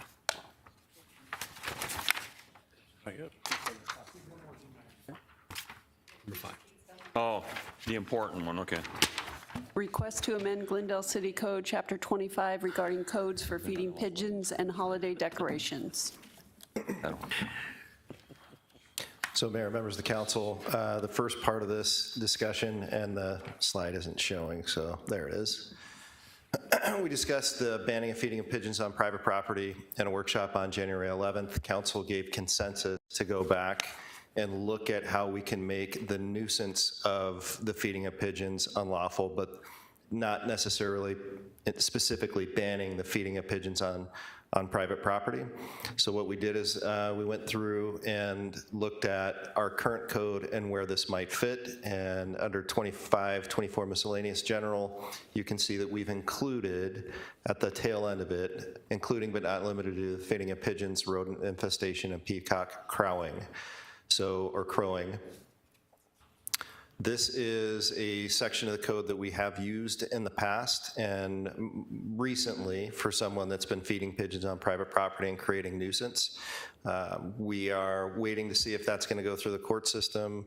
The language as it exists today isn't very specific, so we're curious of how a hearing officer is going to see that. If we were to make this amendment, it would make it very clear that the feeding of pigeons on private property that create this health and safety nuisance would be unlawful. And with that, I'm happy to answer any questions, and I am seeking consensus on this amendment. Mayor? Go ahead. Thank you. How does this affect someone who feeds wild birds and the pigeons join the feast? Mayor, Councilmember Clark, what we'd have to do is demonstrate that their activities are creating a health and safety or blighting issue within a community. So that the feeding of the birds isn't what's unlawful. Creating the blight issue and the health and safety issue is what's unlawful. Thank you. Mayor? Go ahead. Thank you. I know we've talked about pigeons, and I know a long time ago I think we talked about rodents, but I haven't seen the peacock crowing come up. Are peacocks allowed out other than in lots smaller than an SR-17? Mayor, members of the council, Councilmember Turner, I don't believe they are. Yeah. So those are your suburban, rural, or whatever designations and larger. So if you're going to, because I've got a neighborhood like that next door to my neighborhood, and occasionally I can hear them, but that's what they expect living in that zoning district. So I don't know that it would be fair to expect somebody who can legally own a peacock to keep their peacock from crowing, because their neighbors should understand that if they're living in that zoning district. Excuse me, did I miss something? No, we were talking about the peacocks crowing. You have to shush them. Okay, you gotta get close enough to hear you though. So I can support this, but not the peacock crowing part. Thank you. And I had noticed the same thing. My neighbor across the street had a pair of peacocks. The males certainly are much louder than the females. And it was very normal for me to wake up and during the day to where it sounded like either a cat or a baby. But we have agriculture area. I mean, it's allowed. Horses and everything are allowed there. So I think that's going to almost have to come out. I think it's already addressed, I believe, but I don't know. If not, maybe it needs to go into a different parcel.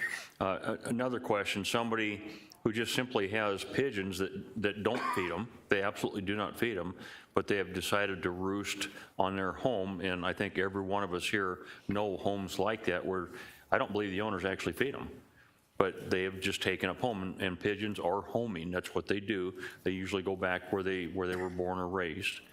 Until you eradicate them, get rid of them, you're not going to stop that, even when the people don't feed them. So then what? The way this is read, sounds like that person's responsible, even if they're not feeding them. Mayor, there has to be some activity that the homeowner or resident is engaged in that's causing the blight concern in order for us to cite.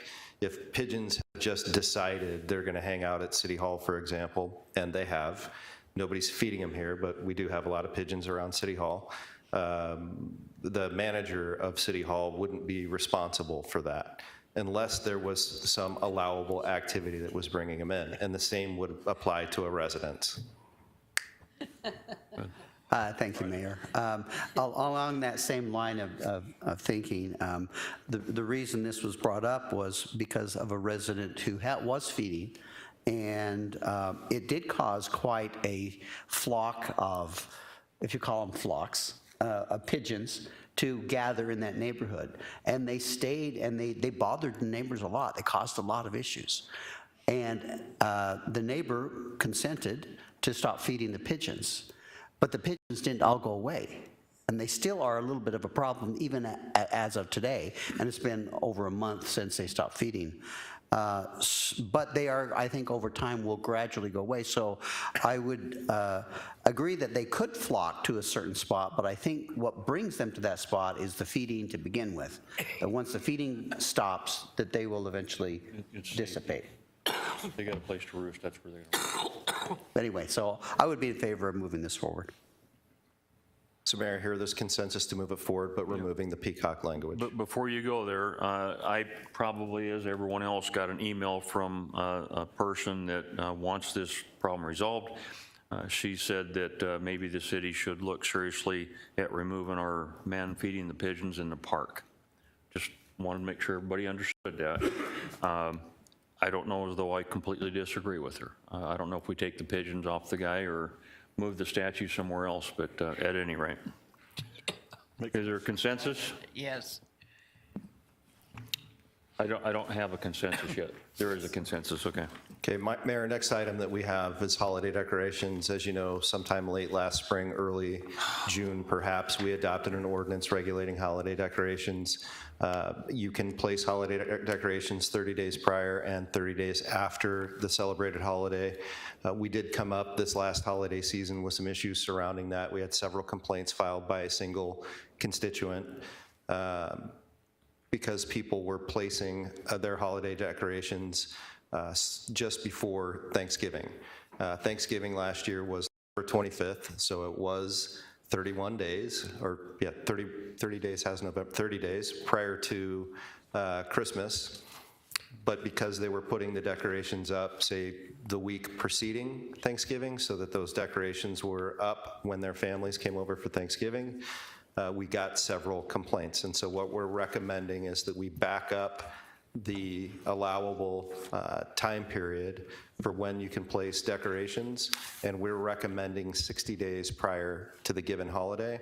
A lot of families we're finding like to begin decorating for Christmas almost immediately after Halloween. And so this would capture the time period. There's also circumstances where people do pretty elaborate decorating schemes for Christmas, and they begin erecting those decorations pretty early. And so this would allow for them to do that. I think the major blight issue that we're trying to control here is people that leave them up for too long after. So people that are proactively setting up their home aren't really the issue. It's those that leave them up for a prolonged period of time after the holiday. So we are seeking this amendment to the code and seeking consensus from council to make this amendment. Good. Thank you, Mayor. You brought up a good point that some of the homes that do the real elaborate displays probably need even more than 60 days. So do we have some mechanism where they can say, I have to start in September or whatever, so that they don't get cited? Because I think we like the people who do the elaborate displays, and we don't want to discourage that. So is there some mechanism, or can they, how would somebody go about that, saying, I start October 1st, and that's how much time I need to be done by? They're Halloween lights, and then Thanksgiving lights, and then Christmas. So, Mayor, members of the council, I'm not, Councilmember Tom Chaff, I'm not aware of any specific complaints about houses like that, but if one of those complaints were to come up, we would work with the code official and the attorney's office to make sure that we were treating them fairly and understanding what they were attempting to do, which I agree is not a blight issue. It's a benefit to the community. Okay, so we would make an exception, essentially. Essentially, yes. Okay, thank you. Anyone else? Yeah, and the reason I have such a problem with a lot of code issues is just that if you come up with a law or code that says it has to be this, and then we're making exceptions, I don't agree with that. That's where I have my problem. That's why typically I'm a no vote on a lot of these. I don't think we should be making exceptions. I think we need to come up with something that's fair to everybody. That's where I'm at. Mayor, I would say that I wouldn't want any exception made for anybody who leaves their lights up beyond 30 days after the holiday.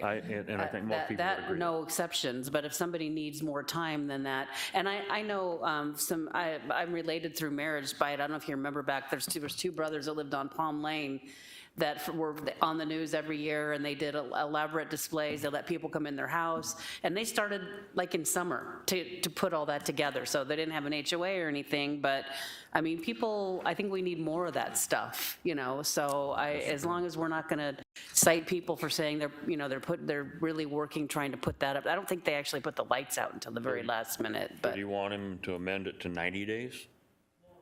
No, I don't. I think that's fine. I feel sorry for the person who was reporting the people 31 days before. That's kind of sad, honestly. So I'm fine with this. All right. Any other comments? Thank you. Okay. City manager report. Two quick items. Okay. First, just to let the council know, is we're moving forward on the downtown reinvestment project, which is, of course, the redoing of City Hall, and we did an RFP for design services. We received 6 applicants. We're currently going through the process to score those, and we hope to have somebody on contract here later this spring, but that moved forward nicely. The other thing is we're wrapping up our second month of Live at Murphy Park, and we had a great weekend of activity. What I will say is I think the last 2 months have been really insightful for our team. I think we've learned a lot. We're learning more every time we do one of these. This past weekend, we had almost 900 people total that came down. We've had good response on what we're learning about some of the cover bands that maybe focus on one act is real popular. Comedy was real successful. We did comedy here, so we're learning as we go along, and we're continuing to believe that if we can build consistency into the schedule, that we can really create a good vibe downtown on the weekends. And so that does conclude my remarks. Thank you. Michael? No report. Council item special interest. Council member has the opportunity to indicate topics they'd like to have discussed by this council at a future workshop. Councilmember Clark. Nothing at this time, Mayor. Councilmember Hugh. Nothing, Mayor. Councilmember Melner. Nothing today, Mayor. Councilmember Tomachoff. Nothing today, Mayor. Councilmember Turner. Not today, Mayor. Vice Mayor. None at this time. You guys are awesome. I have nothing myself. Motion to go into executive session. So move. Second. I have a motion from Councilmember Turner, second Councilmember Clark to go into executive session. Any discussion? Hearing none, all in favor vote aye. Aye. Any opposed vote nay. Appears the ayes have it, do have it. Council meeting is recessed.